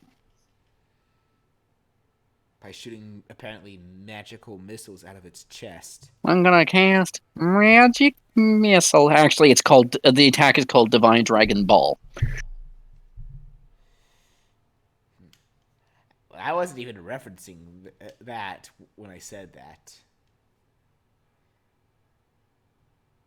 No, I know, but that's what the attack is called. The other one was Divine Dragon Cannon, and I think that one's pretty self-explanatory.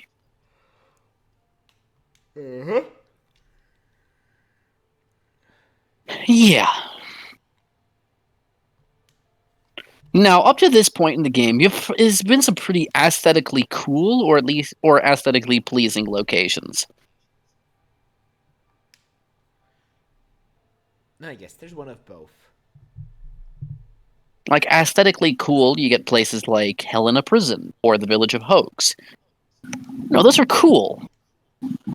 Or you get aesthetically pleasing, like Leningrad, before collapse, the Water City, and all that stuff. You have yet to see some of the really ugly places in the game. I mean, I say that, but you have been. I say that, but you have been through the marsh, and the marsh was kind of ugly. Like people lived here. There was a garrison here. Oh wait, no, you have been through the dragon nest of dragons. That's pretty ugly too.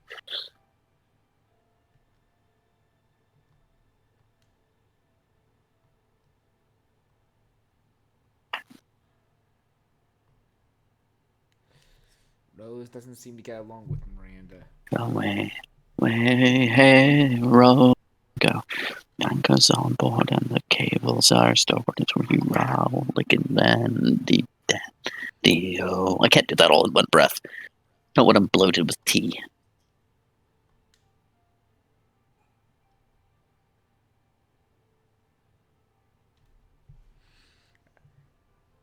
I like the animation for Congo from actually ducking under the doors. I just noticed that now. I mean, it makes sense with him being a giant, but I like that they actually went the effort to make that animation.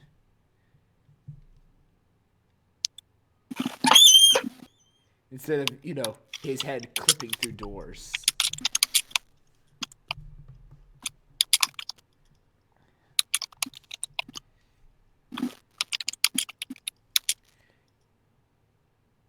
Alright, so now I guess will be where to, but if there's a shop that's still running. That's a weapon shop.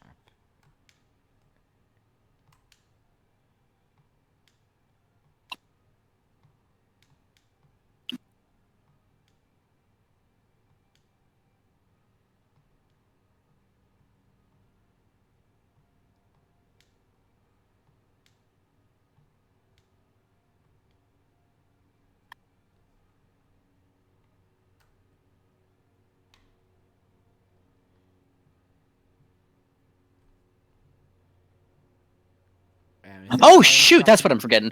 Leningrad has Stardust now.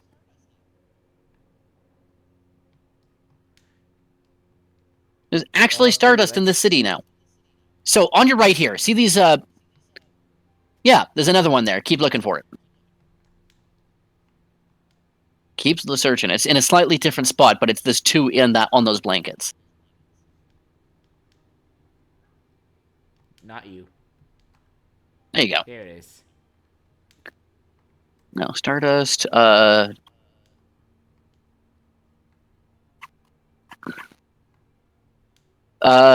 so you're looking for the inn on the second floor.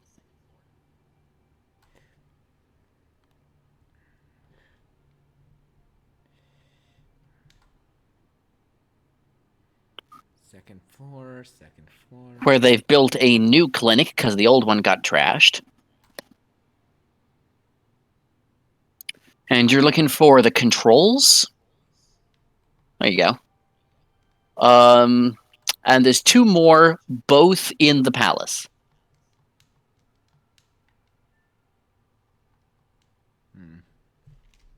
Also, where's there an item shop? It might be outside now, but there is still an item shop in the city. But yeah, the next two Stardust are in the palace.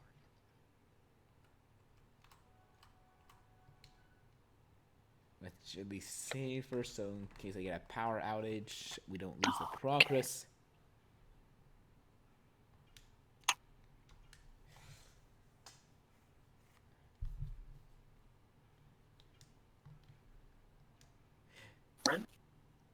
I'm sorry, Stella. Oh.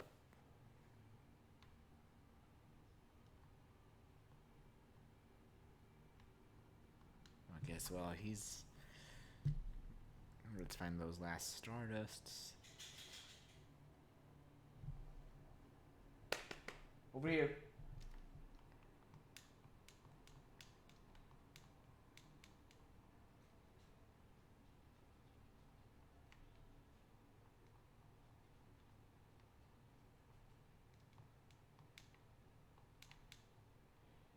Okay, let's see.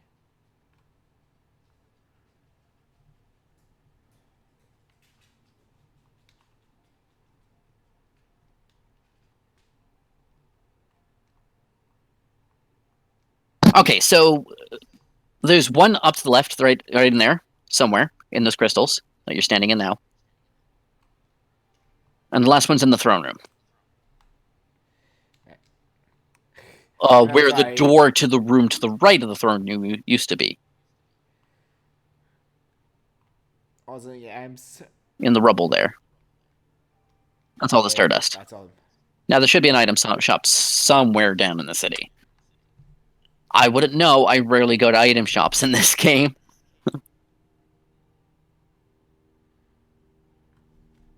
Yeah, I'm sorry, Eastern, if I had some details of you, like, not telling me that some of the boss's mechanics, and just to get reactions like... Okay, no, if you are at risk of being stuck if I don't tell you the mechanics, I will tell you how the bots works.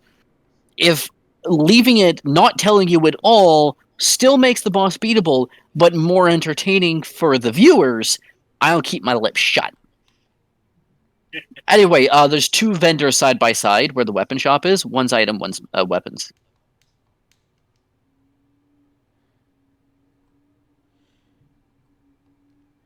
There's the item shop. Also, there's a familiar face on the left once you're done in there. No, I saw. You can hand in your Stardust, and you might be able to get another item from her. Let's see, healing fog, healing breeze. Nah, I'm gonna keep just by the healing fogs. I can't carry any more. Let's see, what of my items can I sell? Let's see, how many sun rhapsodies do I have? I have about 5 of them. I have way too many body purifiers. Oh, okay, so what it is some enemies that drop body purifiers. So you can just get rid of a couple of those. No harm. Okay, Bleach. I know you said you were going to do some practice, but how long did you actually spend practicing additions? Quite a long time till I mastered some of them. Bleach, you have 20,000 gold! Really? He has a small amount. Oh, shut up, you. Oh, come on. By this point in the game, I've got, like... Anyway, you can actually afford legend casks at this point. Would you recommend them, or no? Later, when you actually have an easier way of getting to Lohan. Should I sell the extra dancer rings that I have? I mean, might as well. At least sell one of them. You'll only have 3 female characters. You're not going to need 4 of the bloody things. And I know what she said. Anything that's less than 100, sell for equipment-wise. I think you're out of bracelets. You can sell the old soft boots. You'll get better things later.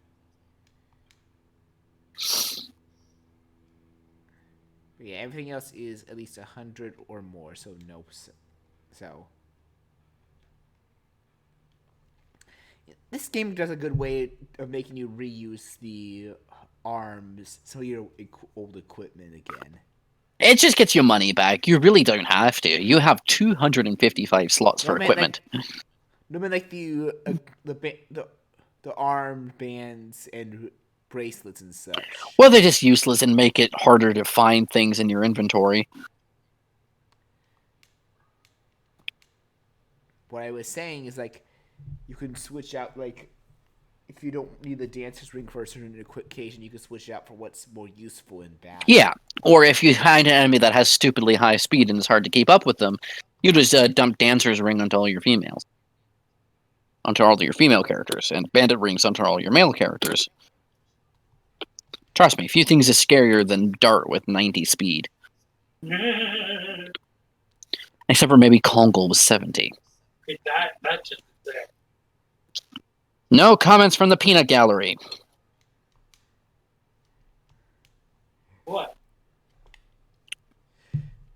Look, I'm already the peanut gallery. You don't need to be a peanut gallery for the peanut gallery, okay? Anyway, sorry, someone in the background. Rainbow earring? What does this do? I must see. Remember, all of the items she gives you are good. I'm gonna Just scroll all the way to the bottom. It's going to be at the bottom, and it's good for either person. Anyway, it just gives immunity to status effects.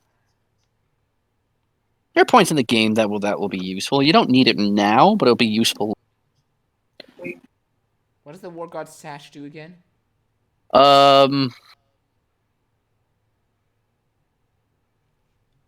Gives extra SP, I believe. Yeah, keep that on charts for a while. I might. Either gives extra SP or extra HP. I don't remember.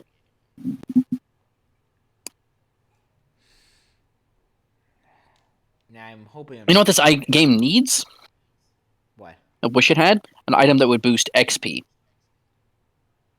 To slap that on the characters who have fallen behind.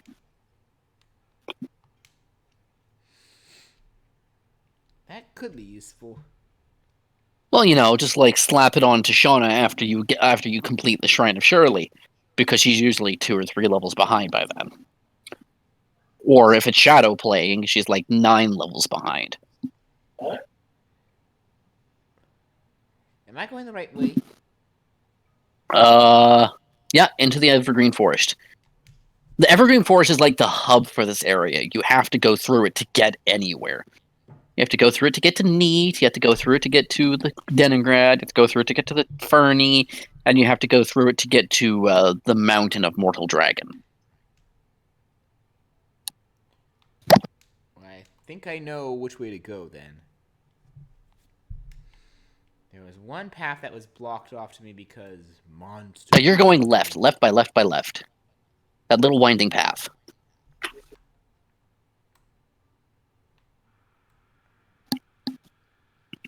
Random encounter! I can't remember. Have you encountered the wounded bear yet? Nope. One of the random encounters in this place is just a wounded bear. It's pissed.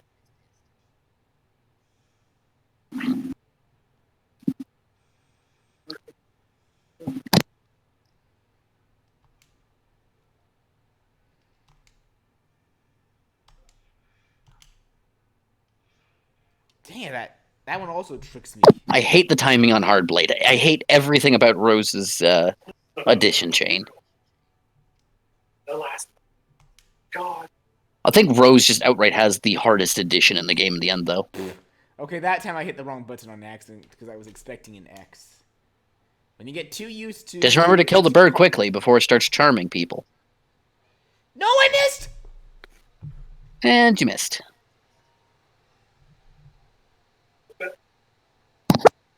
It didn't work. It didn't charm.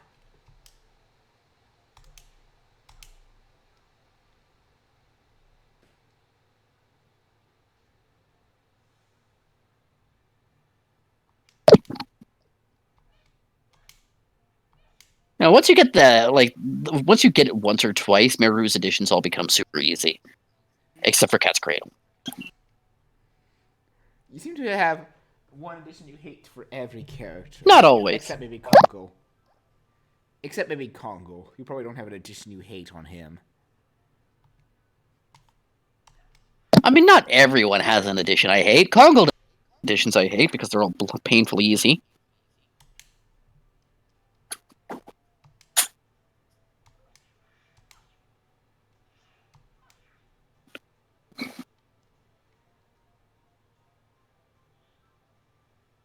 Oh, that's bad. Well, she doesn't get any experience, but at least you can end the battle.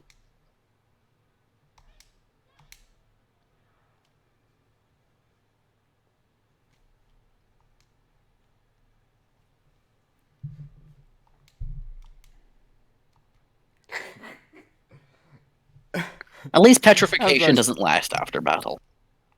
That's true. Anyway, you're going through this guy here.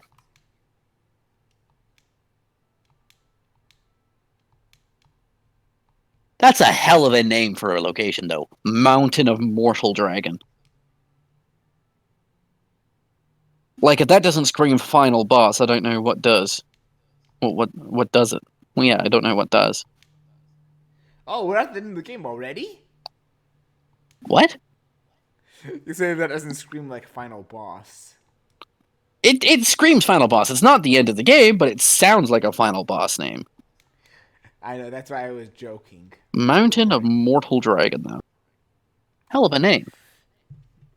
I'm sorry, Esther, but I think the one takeaway from this stream is your reaction to how much money I had.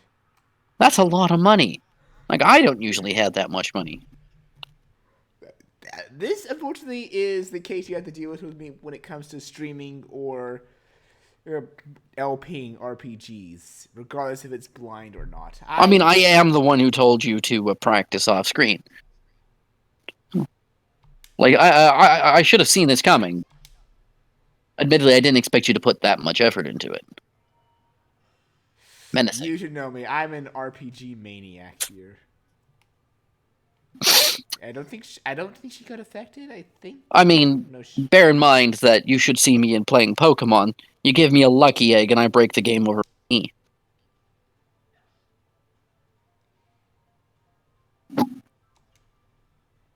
Like, that's just how it goes.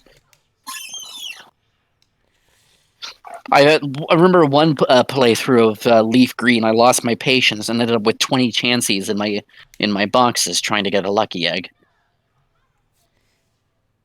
Ouch. Ah, you are dispirited. Dispiriting lasts after combat ends. I better cure that then. I mean, you can cure just by going into Dragoon form. I know that's what I'm going to do next time it comes to return when I get to a battle. Anyway. Whoa. Congratulations! It's another volcano! How many bloody volcanoes is there?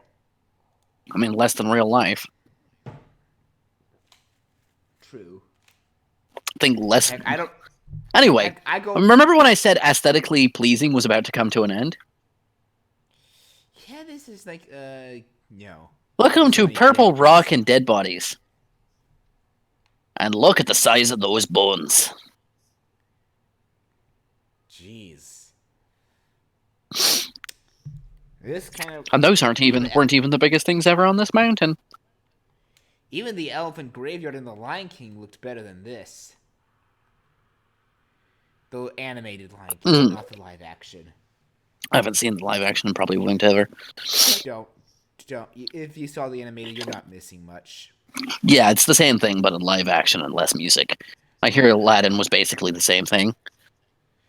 I've heard some people actually liked it. Like Damonkin actually liked the live action Aladdin. I mean, I'm not. That's not a surprise. I mean, I love Will Smith. It's a bit unorthodox to cast him as the genie, but you know, As much as crap people give it, I didn't mind. I'll say this: I personally did not mind the live-action Jungle Books and Beauty and the Beast. I will agree, some of the flaws, like they did felt it's a lot of questionable choices made here and there, but it doesn't make them bad movies. Questionable choices does not a bad movie make. I will say this personally for me, though, live-action Lion King did feel bad. Like the questionable choices, I felt hurted. Well, some movies are more questionable choice than others. If they have human people in them, it's not a questionable choice. But the moment you take a movie that's only animals 100% of the time and make it live action, it doesn't make sense to do that. It really doesn't make sense to do that because there are no humans in The Lion King. So it doesn't make sense to make a live action because you don't have live actors. It's not live action. It's just a CGI film at that point. Unless you somehow train lions to talk and do what the fuck they're told. Which, honestly, let's look at the history of trained lions. They're cats. They don't do what they're told. I mean, I will say this when I heard of live action. I was half expecting something like, well, say, some things they did with the Chronicles of Narnia. Like, they did use real animals, like actual wolves or dogs or such, to play the roles of the animals, but just CGI'd sections when they needed to make them talk. Well, yeah. I mean, you can do that. But that worked because Narnia still had people in it. So it made sense to make a live-action film, although they completely skipped one of the most important novels in the series, and The Lion, the Witch, and the Wardrobe was kind of bleh, and they just kept skipping novels, and then they didn't even finish the bloody series. And it's, Actually, on a note of that, they're actually still working on the Silver Chair. From what I read, they've just run into a lot of issues, but they skipped the opening. They skipped the first book entirely. And without that book, there's a lot of things in The Lion, the Witch, and the Wardrobe that just don't make sense. They are, from what I heard, they are getting to that. And what's odd is because that was actually released, I think, as the second to last book normally, but it's categorized as the actual first book. I do agree there. No, it was the first book in the series. It was not released later. The Magician's Nephew, you mean? The Magician's Nephew was the first book. It was not released after The Lion, the Witch, and the Wardrobe. That is weird because in one of the older sets I had, it was placed in like number 6 out of 7. No, I pulled it out of off the big bookshelf. It should be actually around here somewhere. Oh, hold on, we're just trying to find my Narnia. But no, the Magician's Nephew is explicitly the first book in the series. It's not a prequel. It's just the first book. I'm not. Oh no! I'm not saying it's a prequel. I'm saying, like, in one of my older sets, it was saying like number 6 for one of my older editions. I know that later on in the older sets they recategorized it as number 1. Anyway, there's 2 very important plot points in The Lion, the Witch, and the Wardrobe that it's just not explained. That if you had read The Magician's Nephew, make a lot more sense.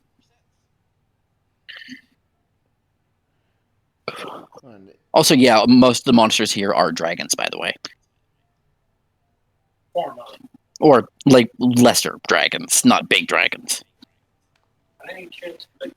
Not like the big dragons from the Dragon campaign. You're not going to be fighting Firebrand here or anything. No Regols.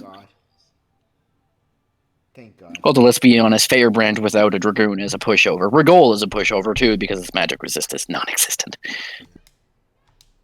Anyway, so, The Magician's Nephew, there's 2 major plot points that, if you don't find out in the rest of the Legend of in the rest of the Chronicles of Narnia. The first one is where the wardrobe came from. The second one is where the White Queen, the Witch of the North, came from.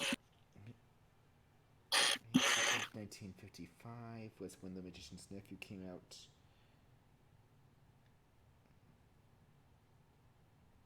You Googled it, didn't you? What? I actually looked it up, and I'm not even joking here looking at this. It says that the Chronicles of Narnia came out in 1950 of October 16th, while Magician's Nephew came out 5 years later. Huh. That'd be weird. So technically, we are both right. It is the first book in the series, but it was released later. It was probably just not. It was probably just published later because he wasn't satisfied with the writing, or the publishers rejected it. Let's be honest, the publishers probably rejected it. Publishers are notorious assholes. Well, I'm willing to bet that's the case, but in regards to that, I'm not going to say like neither one of us are wrong. We're both right. We're both right, anyway. But yeah, you know what the 2 points are? Like the Witch of the North comes from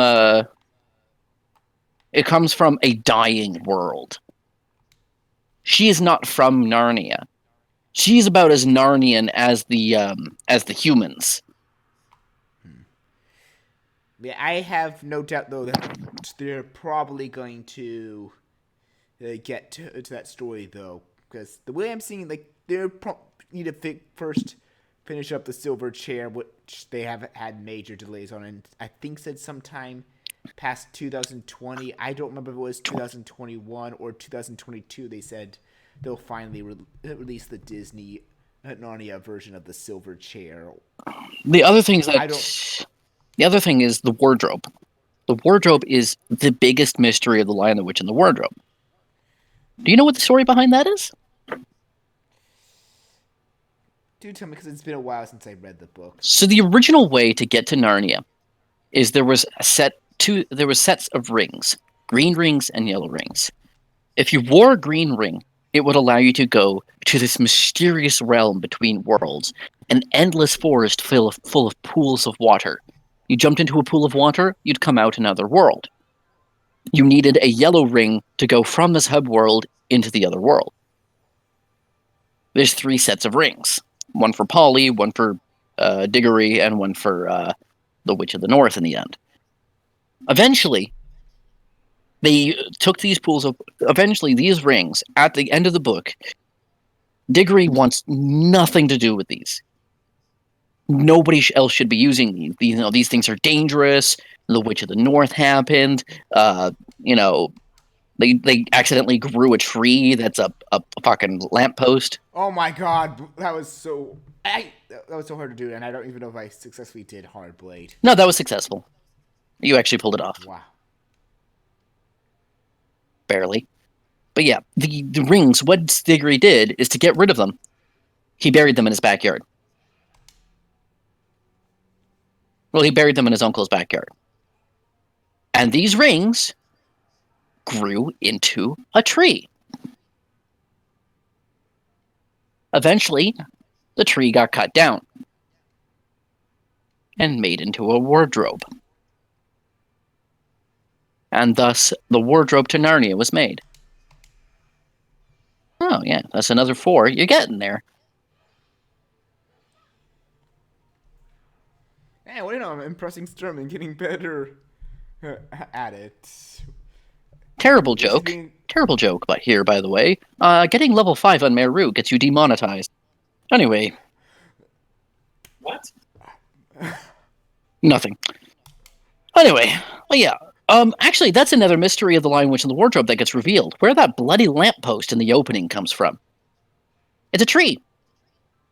That lamppost is a tree. It was a chunk of an iron bar that used to be a lamppost that got dropped during the foundation of Narnia, and it grew into a tree. And that's there. Bleach, that there. More so than the Witch of the North, more so than the wardrobe itself. That lamppost is proof that the Magician's Nephew was written first. Because it doesn't make sense any other way. Unless you know about the broken lamppost that the witch had ripped out of the ground, because she's like, she's Incredible Hulk strong. Basically Wonder Woman, but a bitch. and swung it around like a fucking club. And when she dropped it, it grew into a tree. There are trees of copper and silver in Narnia because of the coinage that got dropped from Diggory's pocket. Things that got dropped in early Narnia grew into trees. You're stuck on terrain. There you go. At least when you're not moving, even if you are continuing into a wall, it won't increase the encounter meter. Dragon Helm. You know what the problem with the Magician's Nephew is? What? When I say the name Diggory, referring to the main character of the Magician's Nephew, my brain auto-completes it to Cedric Diggory, who is a character in Harry Potter. Who I think dies in the fourth book, but that's beside the point. He does. Anyway, I will be right back. I gotta take a bowl to the dishwasher. No problem. Ooh, jeez.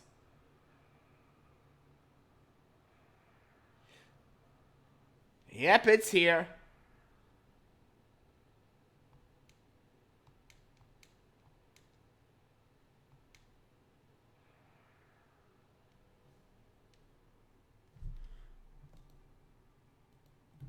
Also, welcome to the one viewer.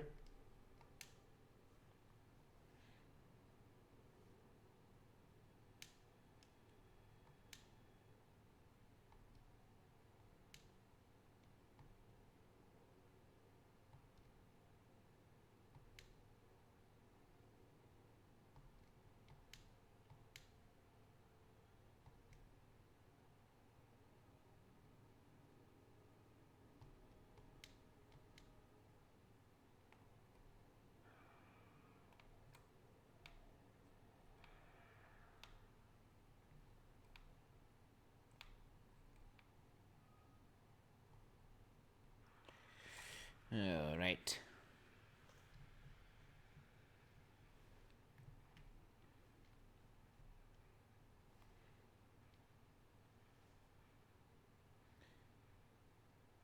That does not look like a dragon.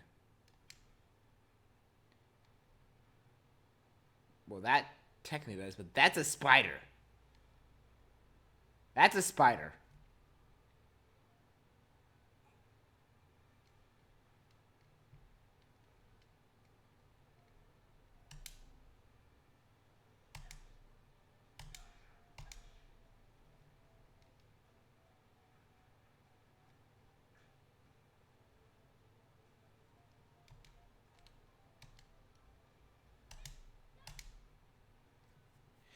Crap.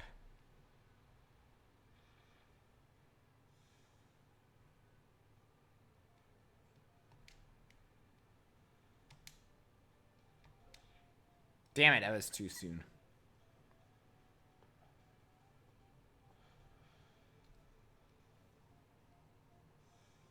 Ooh, that hurt.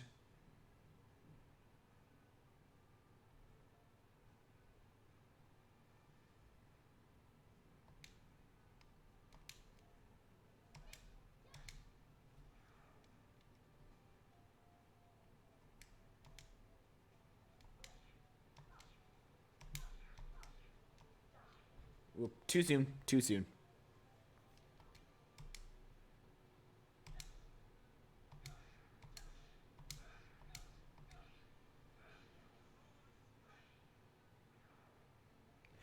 Ooh, that was some good damage.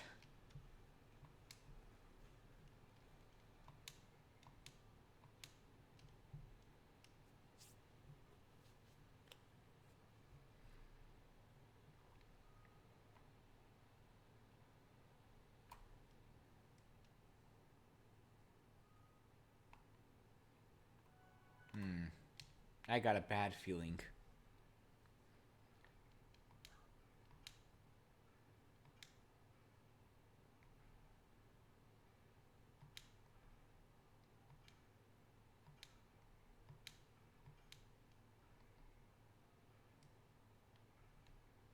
And I'm back. How'd you... Oh! Sorry. Did I spook you? Yes. Ah, yes, you found the save point. How'd you enjoy that laser light show?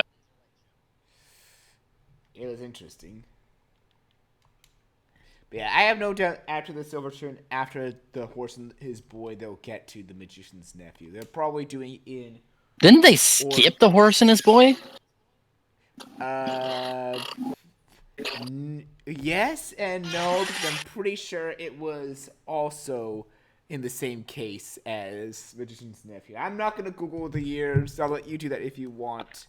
But yeah, no, what it is the order that's shown is Horse and His Boy is actually the third book. It's between Lion, the Witch, and the Wardrobe and Prince Caspian. On the other hand, I kind of get why they didn't do Horse and His Boy. Because unlike Magician's Nephew, it doesn't have essential plot points in it.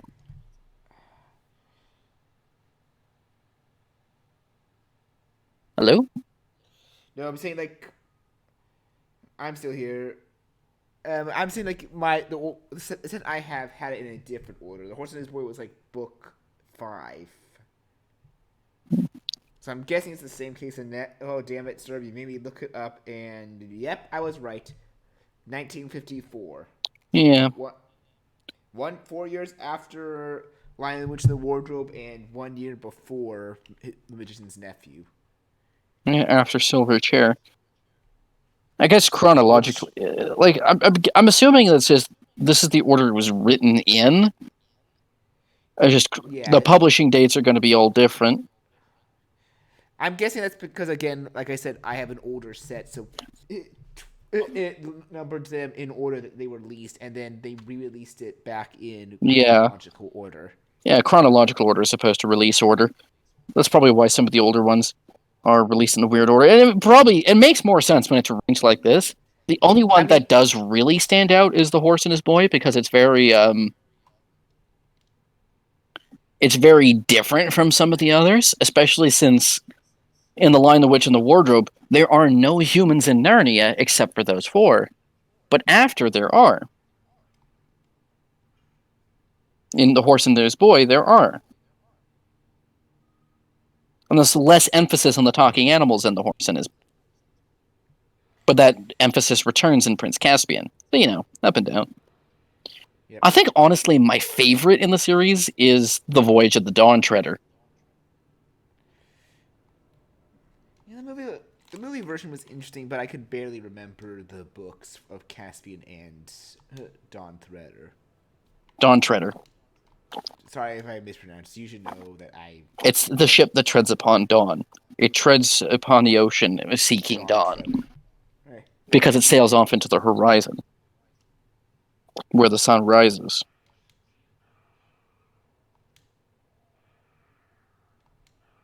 I think it's the same ships. Anyway. But yeah, it's all... I think in terms of real-life timelines, The Voyage of the Dawn Treader takes place in, like, the 1950s. We know The Lion, the Witch, and the Wardrobe takes place during the London Blitz. And The Magician's Nephew takes place sometime before World War. What? Who'd you think it was? Who else do you know who could actually fight the Divine Dragon?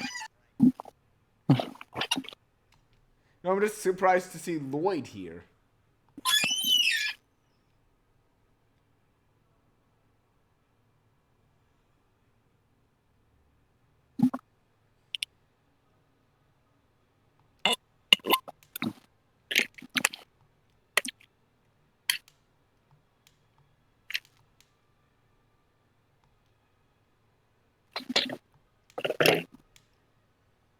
Ah, yes, nothing more heretical than putting a Powerade bottle in a tea mug. It's the most colonial bullshit you can possibly get.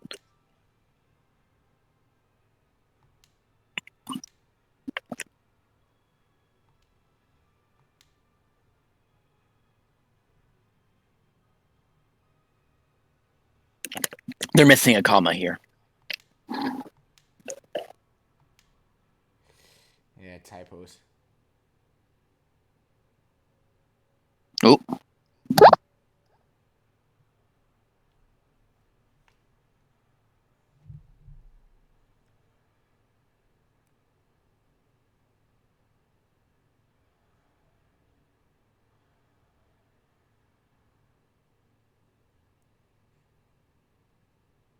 Yeah, for some reason I don't remember that little cutscene there. Either way, yeah, say hello to the King of Dragons.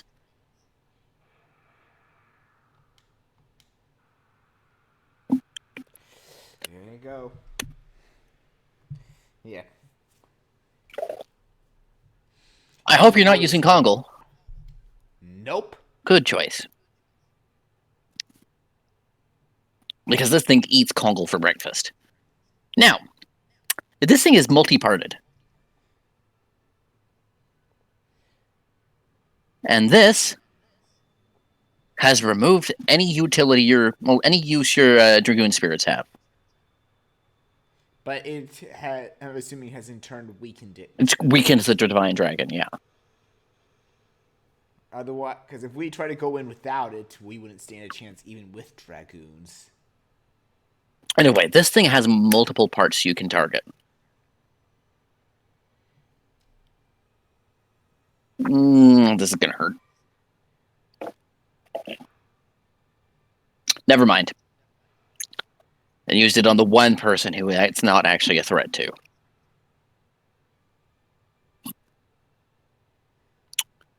Anyway, so you have multiple parts you can target on this thing. And the order you want to go for is ball, cannon, dragon. So ball, cannon, and then dragon. Yeah. The ball attacks the entire party. The cannon can only attack 2 people.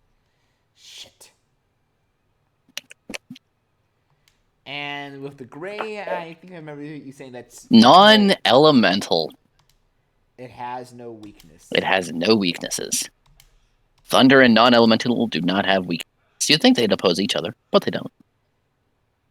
I was more so thinking they'd create something that would oppose a thunder and just keep non-elemental to not have any weakness. That's usually how I see something. Yeah. You'd think thunder would have an opposite, but it doesn't. Thunder is just inexplicably not good at any things. Anyway. Divine Dragoon. He's big. Oh god! His physical attacks actually aren't as bad as they look like they should be. Anyway, Crap.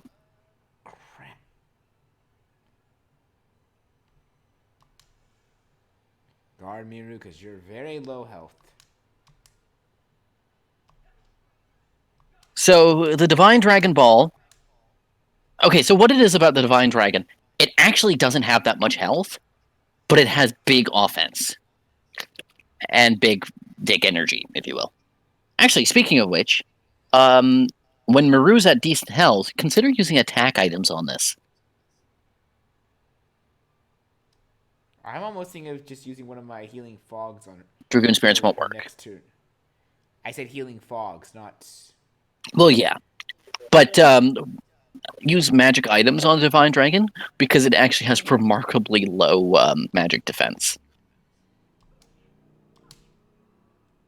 The downside being it's faster than Dart.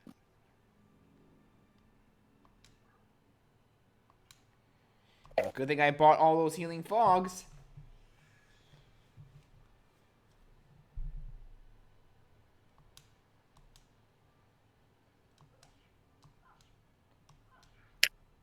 Too soon.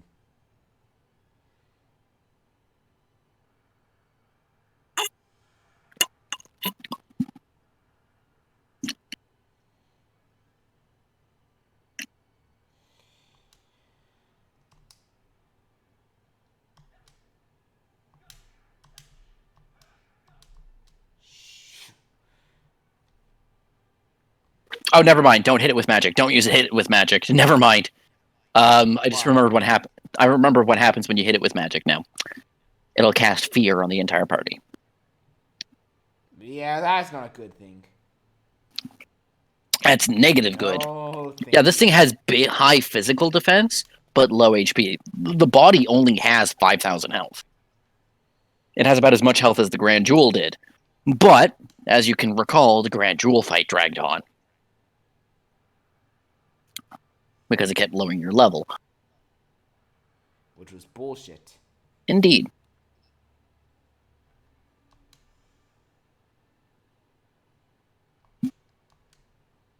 The Divine Dragon Ball only has about 2,000 health. So as long as you actually succeed in your moon strikes, it should go down pretty quickly. See? Look.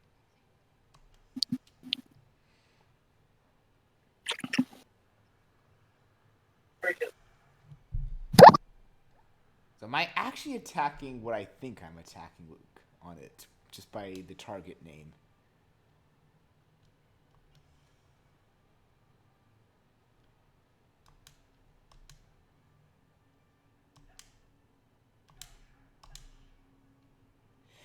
Question. If I were to use Dragoon only for healing, would it weaken my healing or no?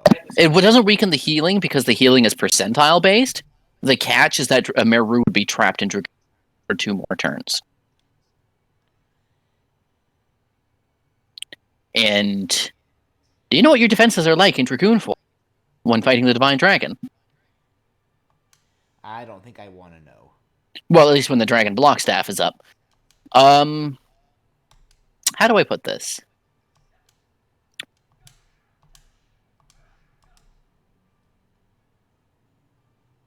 Ah, yes. I believe the words "walk the rice paper" comes to mind. I was gonna say like Chansey and Blissey when they get hit by a physical attack. Oh yeah, no, it's non-focus sash Blissey getting hit by getting hit with like a superpower, not superpower. She's resist fighting types now. Getting hit by Mega Punch from Machamp. Ouch. Yeah.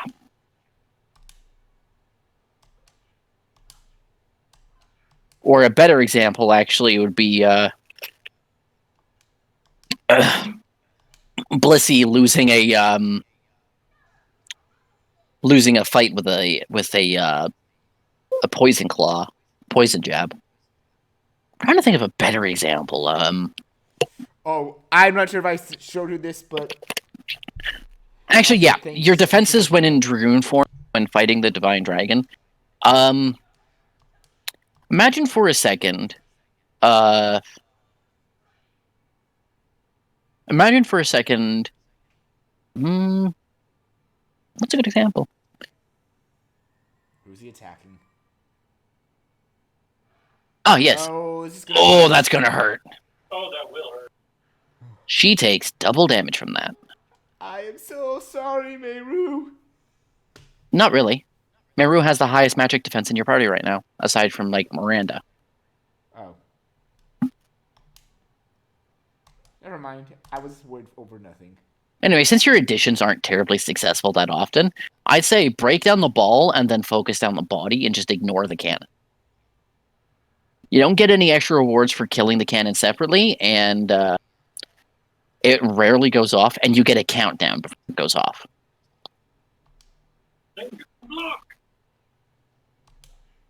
And like I said, unless it targets Dart, it'll only hit 2 party members. Alright, that's fair.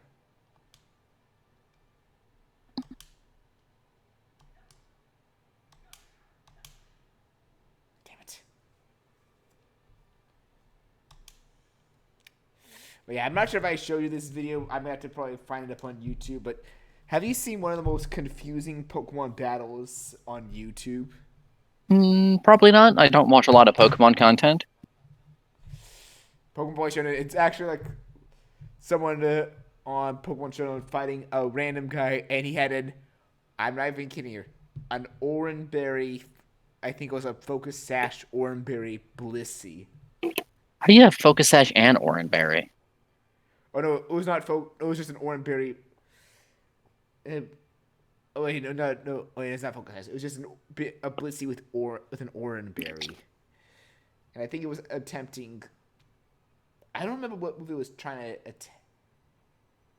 to attempt there. I think it was like Endeavor with Oranberry or something. Well, Oranberry doesn't prevent death. It just recovers like 20 HP.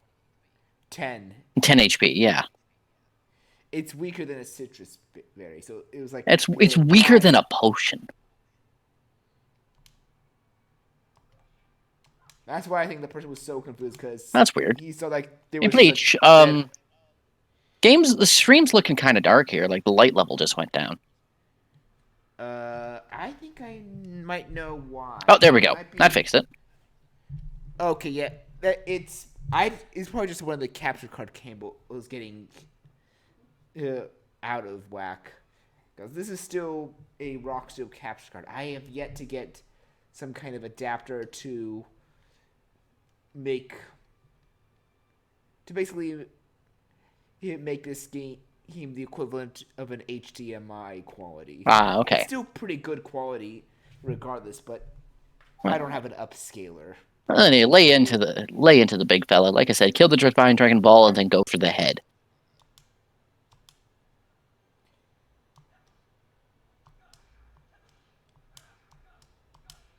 There you go. So I ask again, am I really attacking what I think I'm attacking? It's in its chest, so no. Oh. Good. Because I didn't want to have some very awkward thoughts. That's why I was asking to make sure.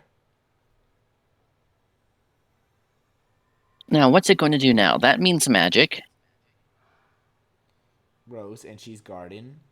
It's a good thing she's guarding because that's going to hurt.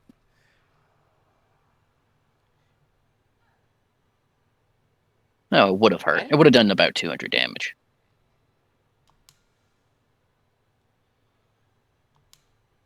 Okay, the ball's gone. So focus the dragon. Just ignore the cannon.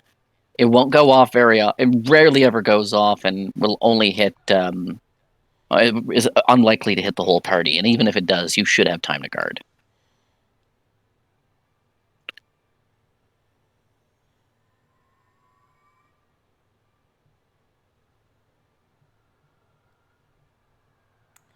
So can I be honest? That's a downburst. And this is the delete Kongol button. Cool animation, though. Whoosh. Ouch, actually. Yeah, that one hurts. Now it's time for everyone to guard to get their health up. Why does Dart have 3,200 health? Why did that happen? I don't know. I walk away from the stream for like 2 minutes, I come back, and for some reason Dart has like 1,000 more health. How is that? What did you equip on him?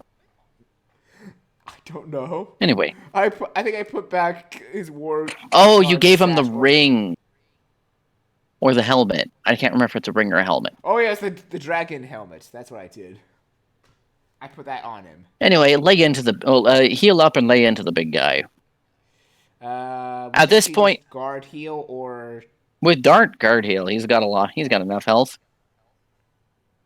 Taking half damage, he's gonna heal for more than he can take.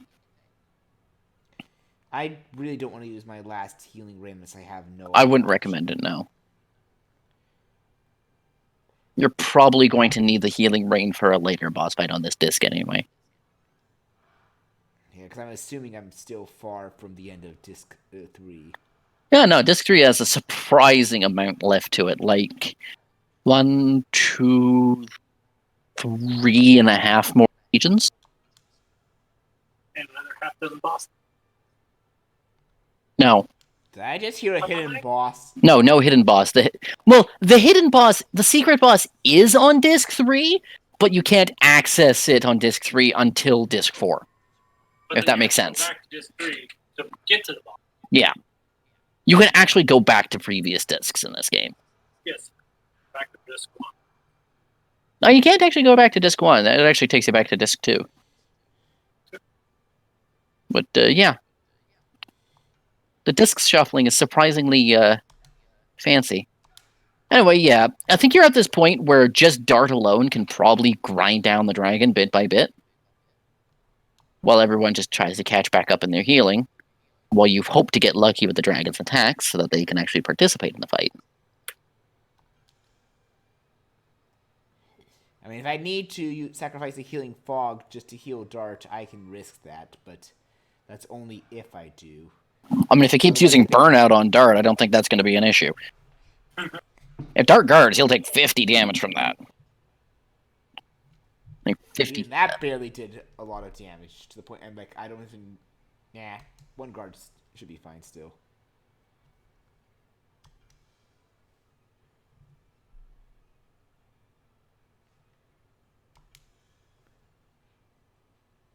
Yeah, this thing has, I think, 60 speed, so it's a little bit faster than Dart, but it's going to be slower than the other two. Yeah, 60 speed. And its magic attack is actually surprisingly bad for something that spams magic as its main form of offense.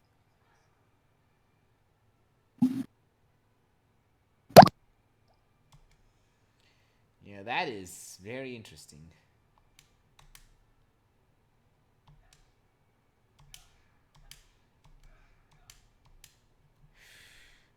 I'm assuming it has a big kill button for Albert as well.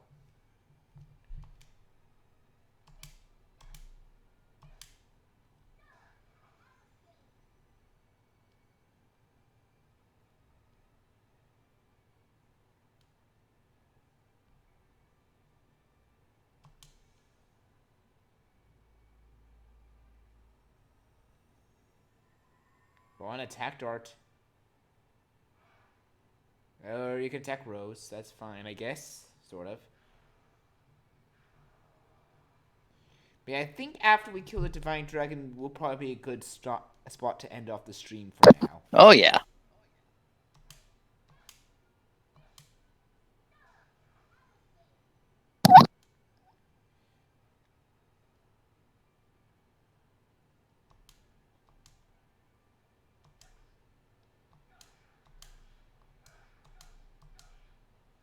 There we go. There's some the additions I want to see.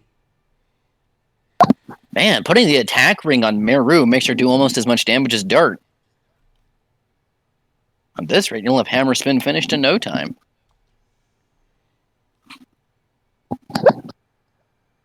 Ow. That hurt.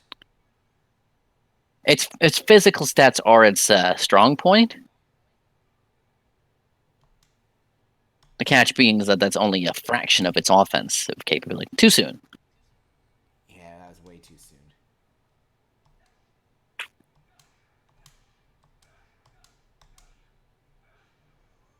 There we go.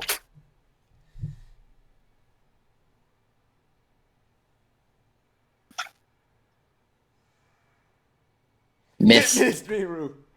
Made 5% dodge chance.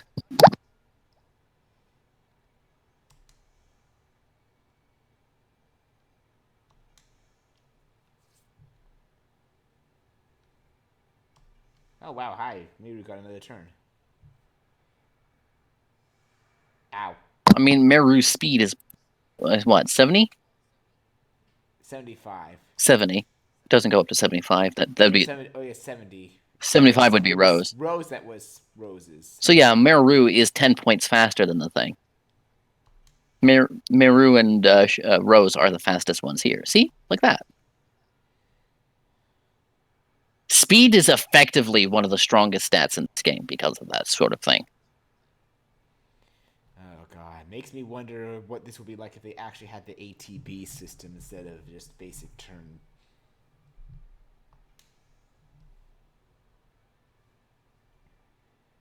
But I assume that would mean like Meru and Rose's bars would be filling up almost instantly.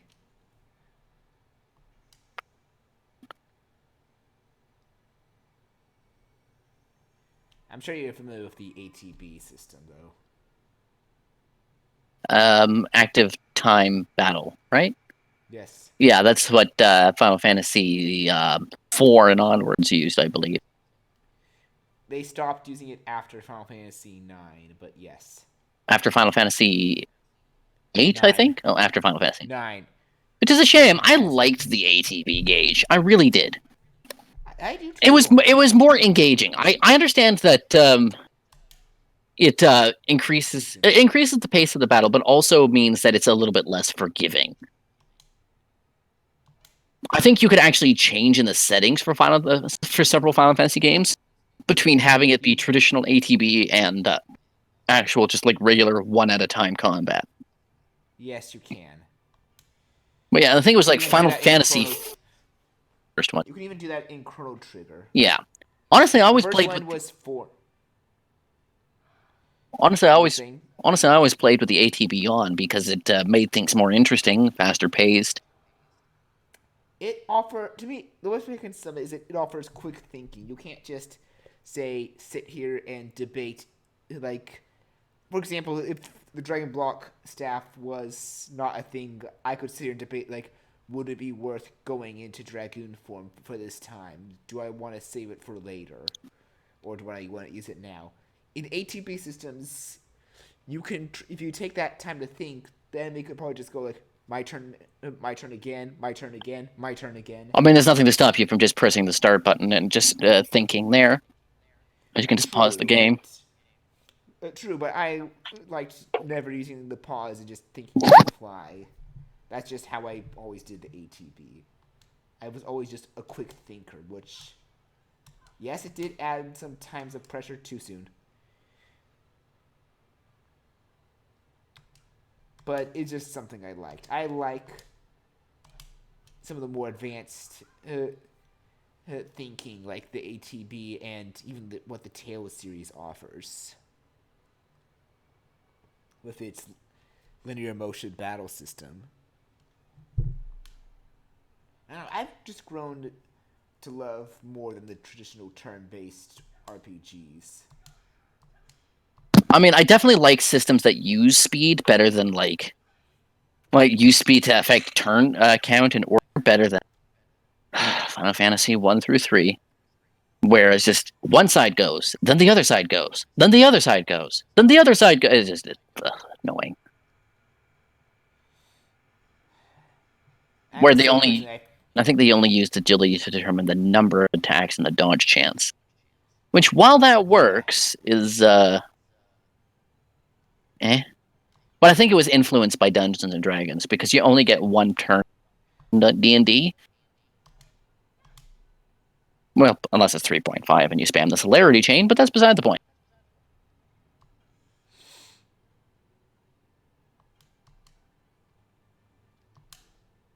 .5 doesn't count. 3.5 is a moot point. 3.5 is outdated. Having tasted 5th edition, I don't think I can ever get to 3.5.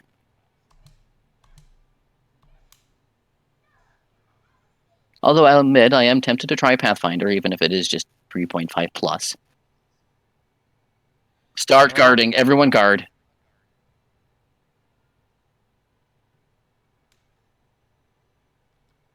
Even with Dart.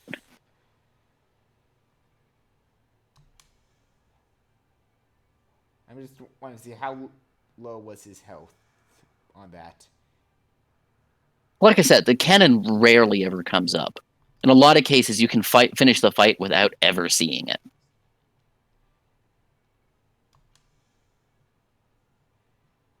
But you're using a relatively low damage party, and you didn't get Dart's upgraded weapon from Kadessa. Whoops. I didn't realize until just now that you don't have the Mind Crush. Mind Crush? Yeah, is that really what it's... It's basically a broadsword that can inflict confusion upon the enemy. Does it actually work on this boss? No, it does not work on bosses, period. Good. With a handful of exceptions, all bosses in the game are immune to status effects. I mean, that's what I think should be the case. Like, you need to balance out boss usage of status effects. Well, I appreciate when some bosses are weak to status effects or some variants of status effects. Like, I'll point out... Oh, it shot at Dart, didn't it? Oh, no, it shot at Meru. But consider this, Bleach. That was a magic attack. That's the kind of damage Meru resists. Wow. And that did 400 damage while she was guarding. Good lord, that probably would have done all her remaining health. Not all her remaining health, but it would have brought her down to like 100.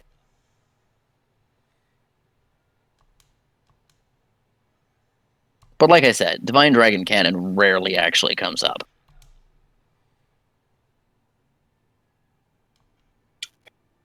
Half health!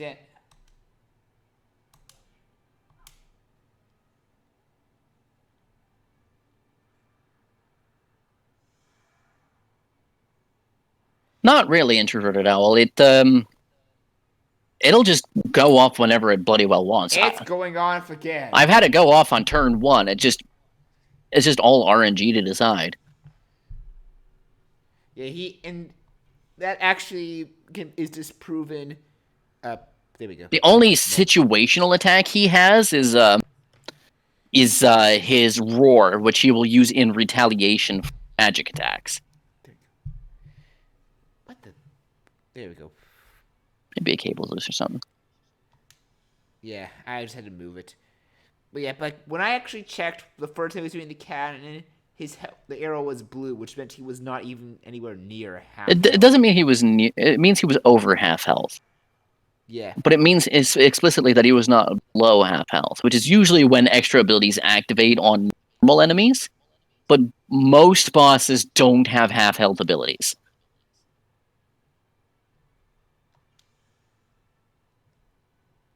Yeah, I'm fine with some exceptions. I just don't like the idea of, say, bosses being vulnerable to petrification or, say... Well, instant kills, yeah. Yeah. Although I do recall one version of Seymour in Final Fantasy X not being immune to poison. Of all things. The catch is that only one part of him was not immune to poison, and the part of him that you actually had to kill to win the fight was. That is so weird. I mean, I guess it kind of makes sense. Inflict a status ailment on the part that, a status ailment that affects the non-essential part that will respawn, and wow, Rose does so little damage. I didn't realize how weak she was. Okay, you know what? Next time we stream this, I'm gonna really have to figure out where I'm gonna. Well, put it might be a case of where Rose is. I think Hardblade is more and more. Oh, it's because Hardblade starts at base 100 damage, and then upgrades from there. So you're doing base damage with her. You have no multiplier on play rate. Another reason I hate Rose's additions.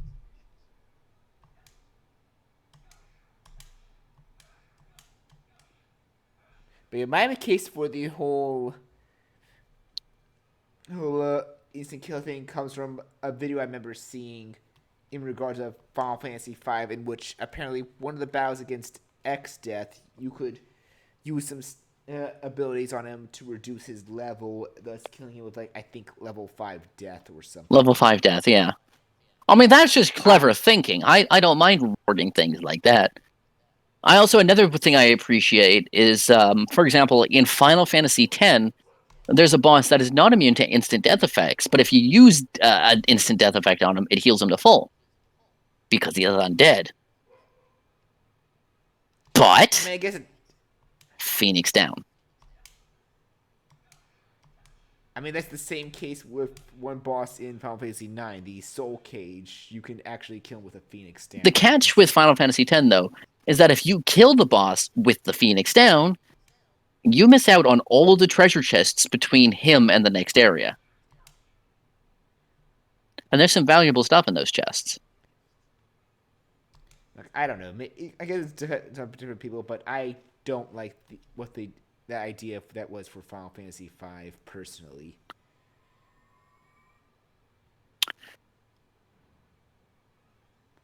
Oh, he's hitting everyone. Oh, it's a good thing Meru discarded, because that's going to hurt. This attack has a funky sound effect to it. Wob, wob, wob, wob, wob. Yeah, because after this,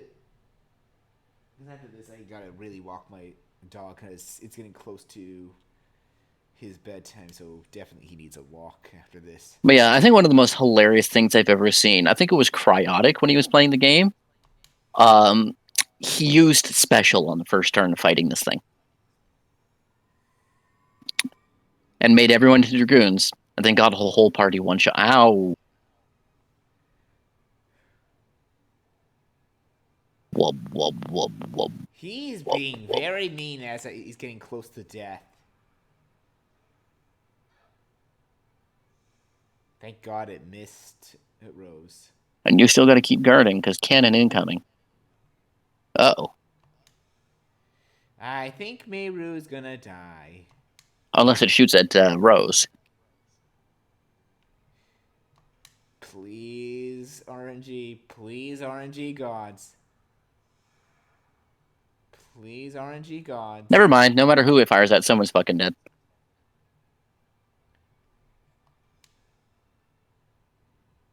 Rose can at least live.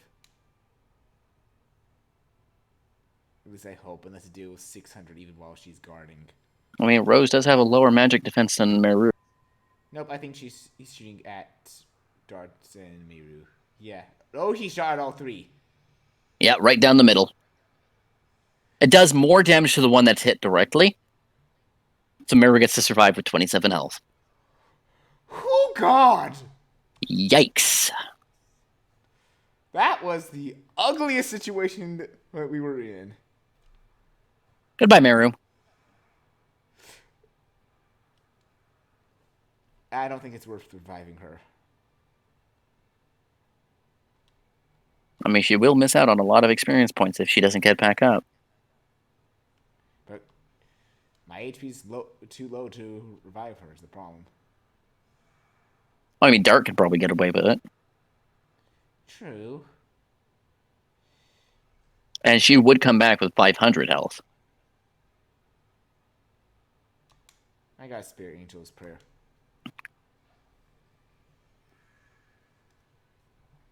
Because remember, the bulk of the combat experience in this game comes from boss battles. Oh, wait, look at that. It's her turn.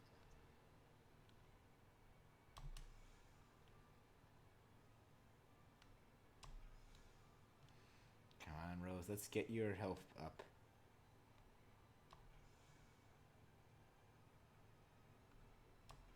Wow! This is why having more than 70 speed is good. I just gotta get Dart up to that somehow. I mean, one bandit's ring or bandit shoes would do it, but the bandit shoes aren't until disc 4? Yeah, no, the bandit shoes are in disc 4. Again with the cannon. Wow, he's... He don't like you. This is where I'm gonna blame it on the stream, as in not the stream chat, but blame the fact I'm streaming this. I think the Divine Dragon's camera shy.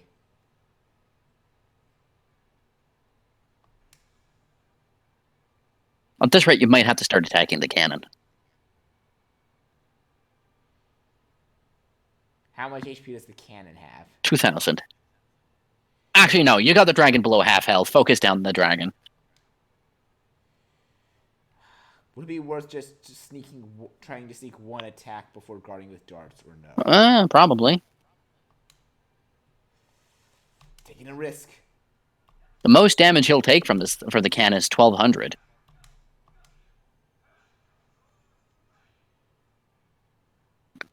There we go. That's some good damage. And that's a solid 200 damage.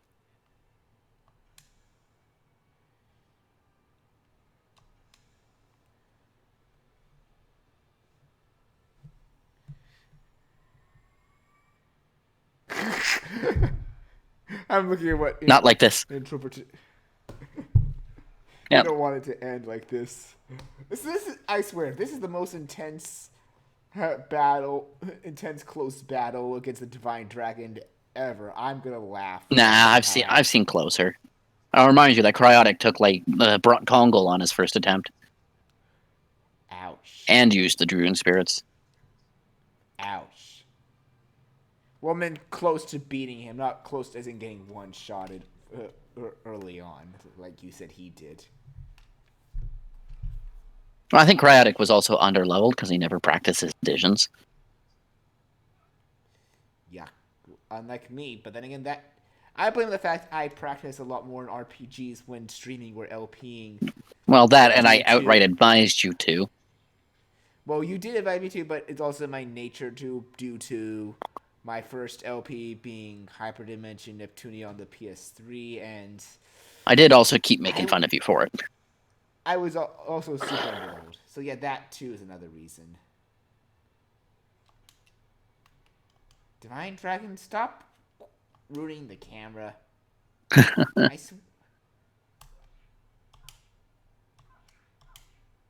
I swear, he's actually probably attacking 3 or 4 targets.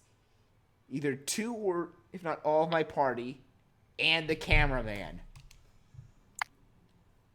Cameraman has to duck for cover, change his position every time. Oh, Pretty much. that missed Rose. I mean, thank God.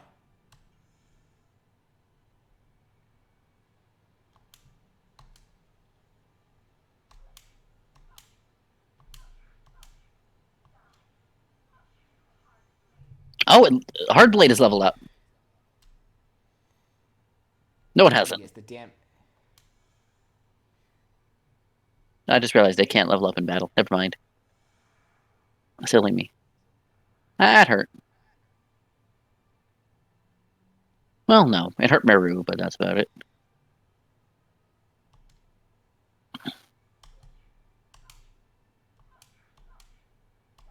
Hey, you're getting better at that.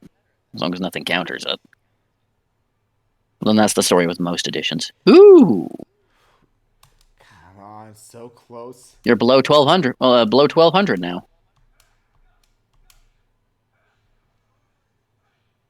A few more of those and he's dead.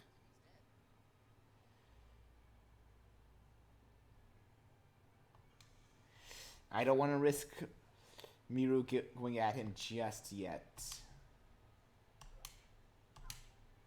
Damn it. Wing!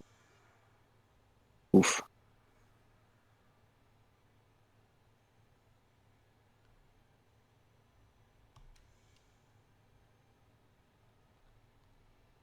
But no, unless Dart gets, I'd say, below. You want to keep him. 1,000, You want to keep him above 1200.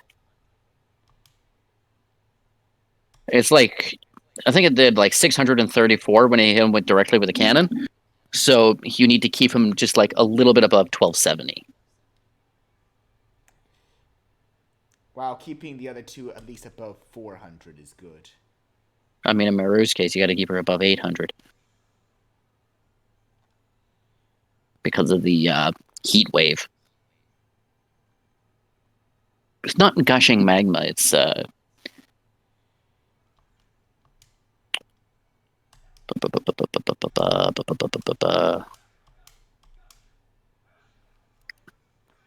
Come on, so close.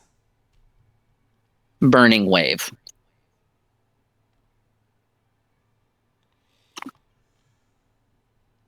She's at 800. Oh, There's the cannon. Dragoon Canona. Dragon Canona.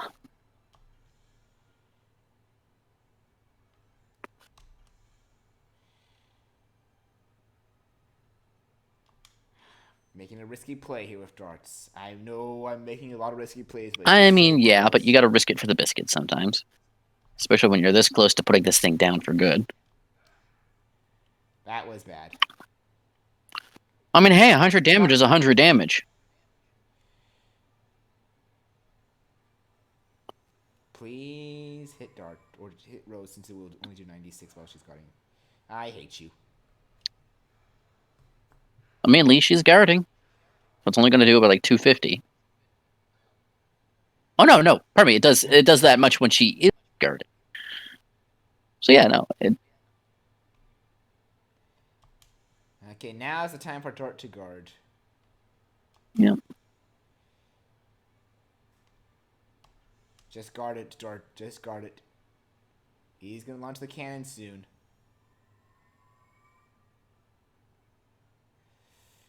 So it's funny that he's not elemental, but he has every other element in the game. Divine Dragon Cannon and Divine Dragon Ball do non-elemental damage.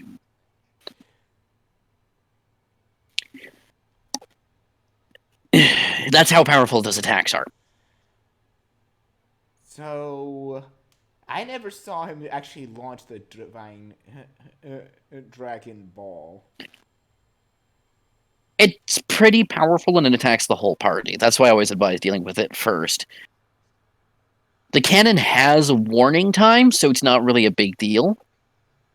The ball does not have a warning time, I'm The guessing. ball does not have a warning time. And cameraman had to dodge again.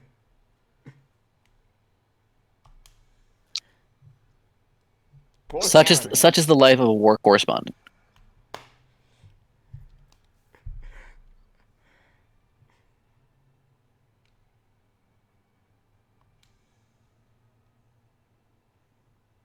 Meru can attack here, yeah. Now, she does good damage because you put that power ring on her. There's a risky strategy having her with that, but...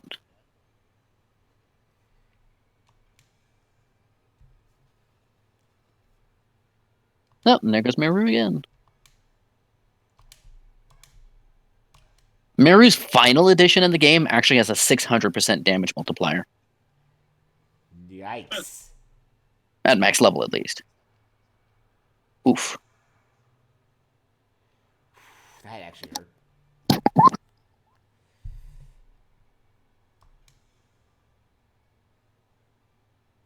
This is going to probably be a very risky play here, but I'm going to have both Dart and Meru attack now. Hopefully, if I can pull off this addition successfully enough, it can kill him. Big risk time. Well, you just gotta not fuck up. Well, I didn't mess up with Dart. Come on. This is all on you, Meru. Come on. Well, I messed up there, but it's still good damage. That did it. And it was enough. To think that slight mess up wasn't enough to screw me over. I didn't fuck up.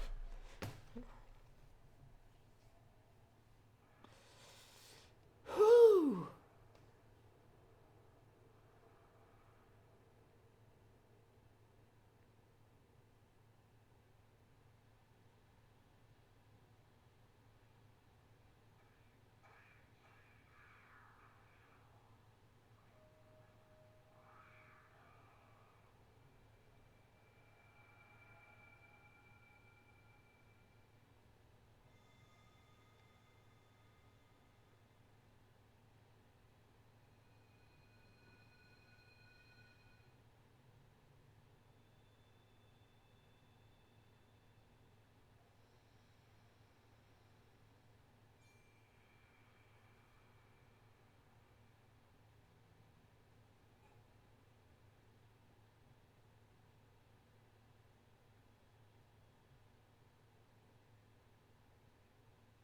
No way. Ah, look at that experience total.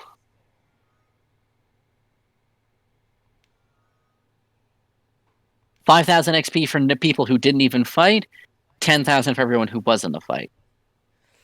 If you didn't level up, they're damn close. Wow.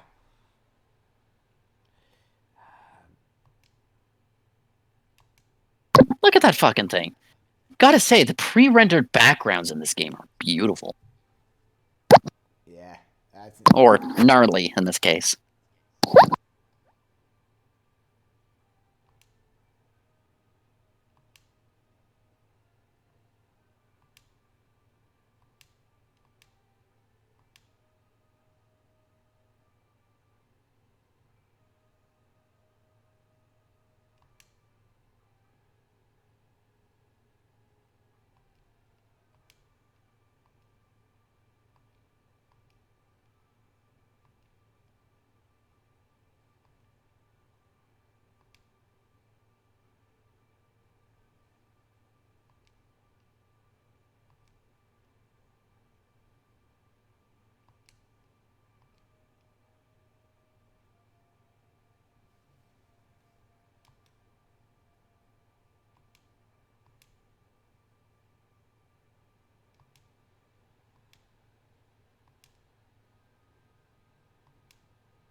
I think you can hit up the save point before you leave.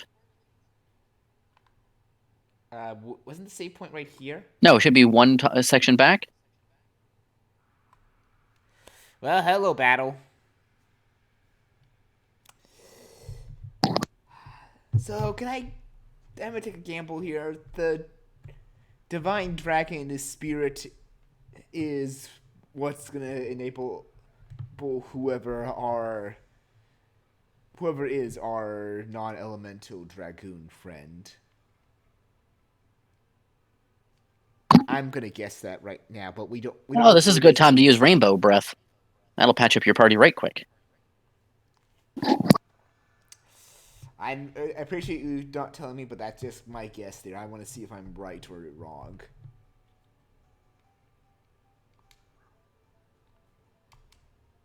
If that's all right with you, Sturm.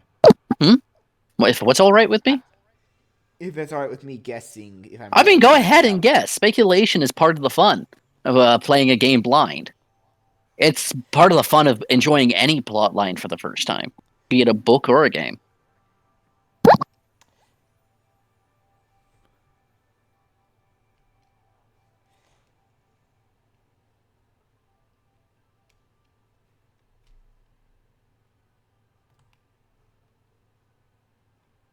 Yay, your party's been duct taped back together. Yay, and now you're going to die. Oh, God dang it! Be ever vigilant. I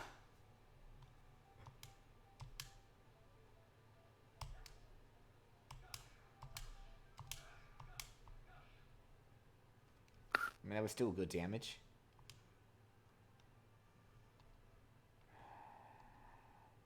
Focus them down. Half health. Remember, below half health means nasty things.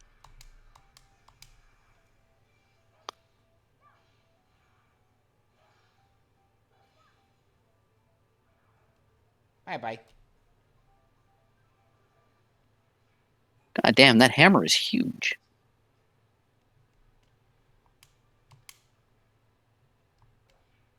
What do you expect for a fantasy RPG? I mean, yeah.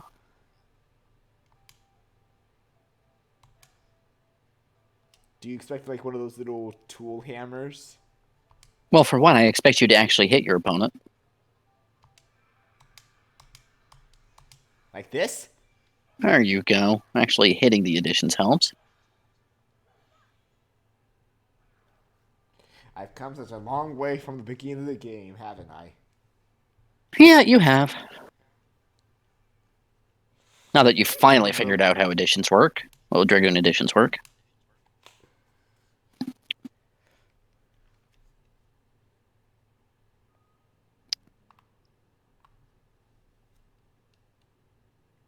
There's the save point. Does anything happen if I go just to the bottom of the mountain? Because I know I can save. Plot. It'll be a bunch of plot, bunch of talking, minor cutscene. How long would you say it would be? Until you have proper control of your characters again, I go another 10 minutes. I'd say that's enough for now. Yeah, it'll be a good refresher next time. Yep.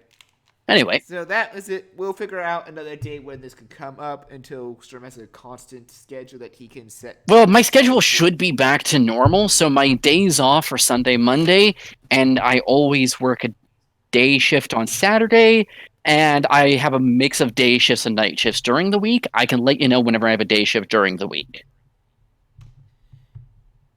Alright, just let me know for the day shifts, because I work during the morning, as you know. Find it amusing that no one in the chat has noticed that I've got increasingly less Scottish as the stream has gone on. Also, I noticed there's a chest there that I seemingly missed. Well, anyway, I bid you adieu. That's a good place to end it. Yep, I hit the wrong button, but that'll be it. See you all Friday for hopefully Kingdom Hearts 3, and Saturday and Sunday for the usual streams, which will be the start of the Halloween theme month, which you can see. Ah, yes, the spooky month has begun, hasn't it? Good lord! I can't wait to lock. I can't wait to lock the bathroom door on Halloween night just to keep the glitter monsters out. Well, you'll probably enjoy some of the Halloween streams I'm doing if you ever catch them. I'll keep an eye out. Dead Space 1 with Porygon on Saturday, and on Sunday just continuing my run on Resident Evil Director's Cut. Ah, okay.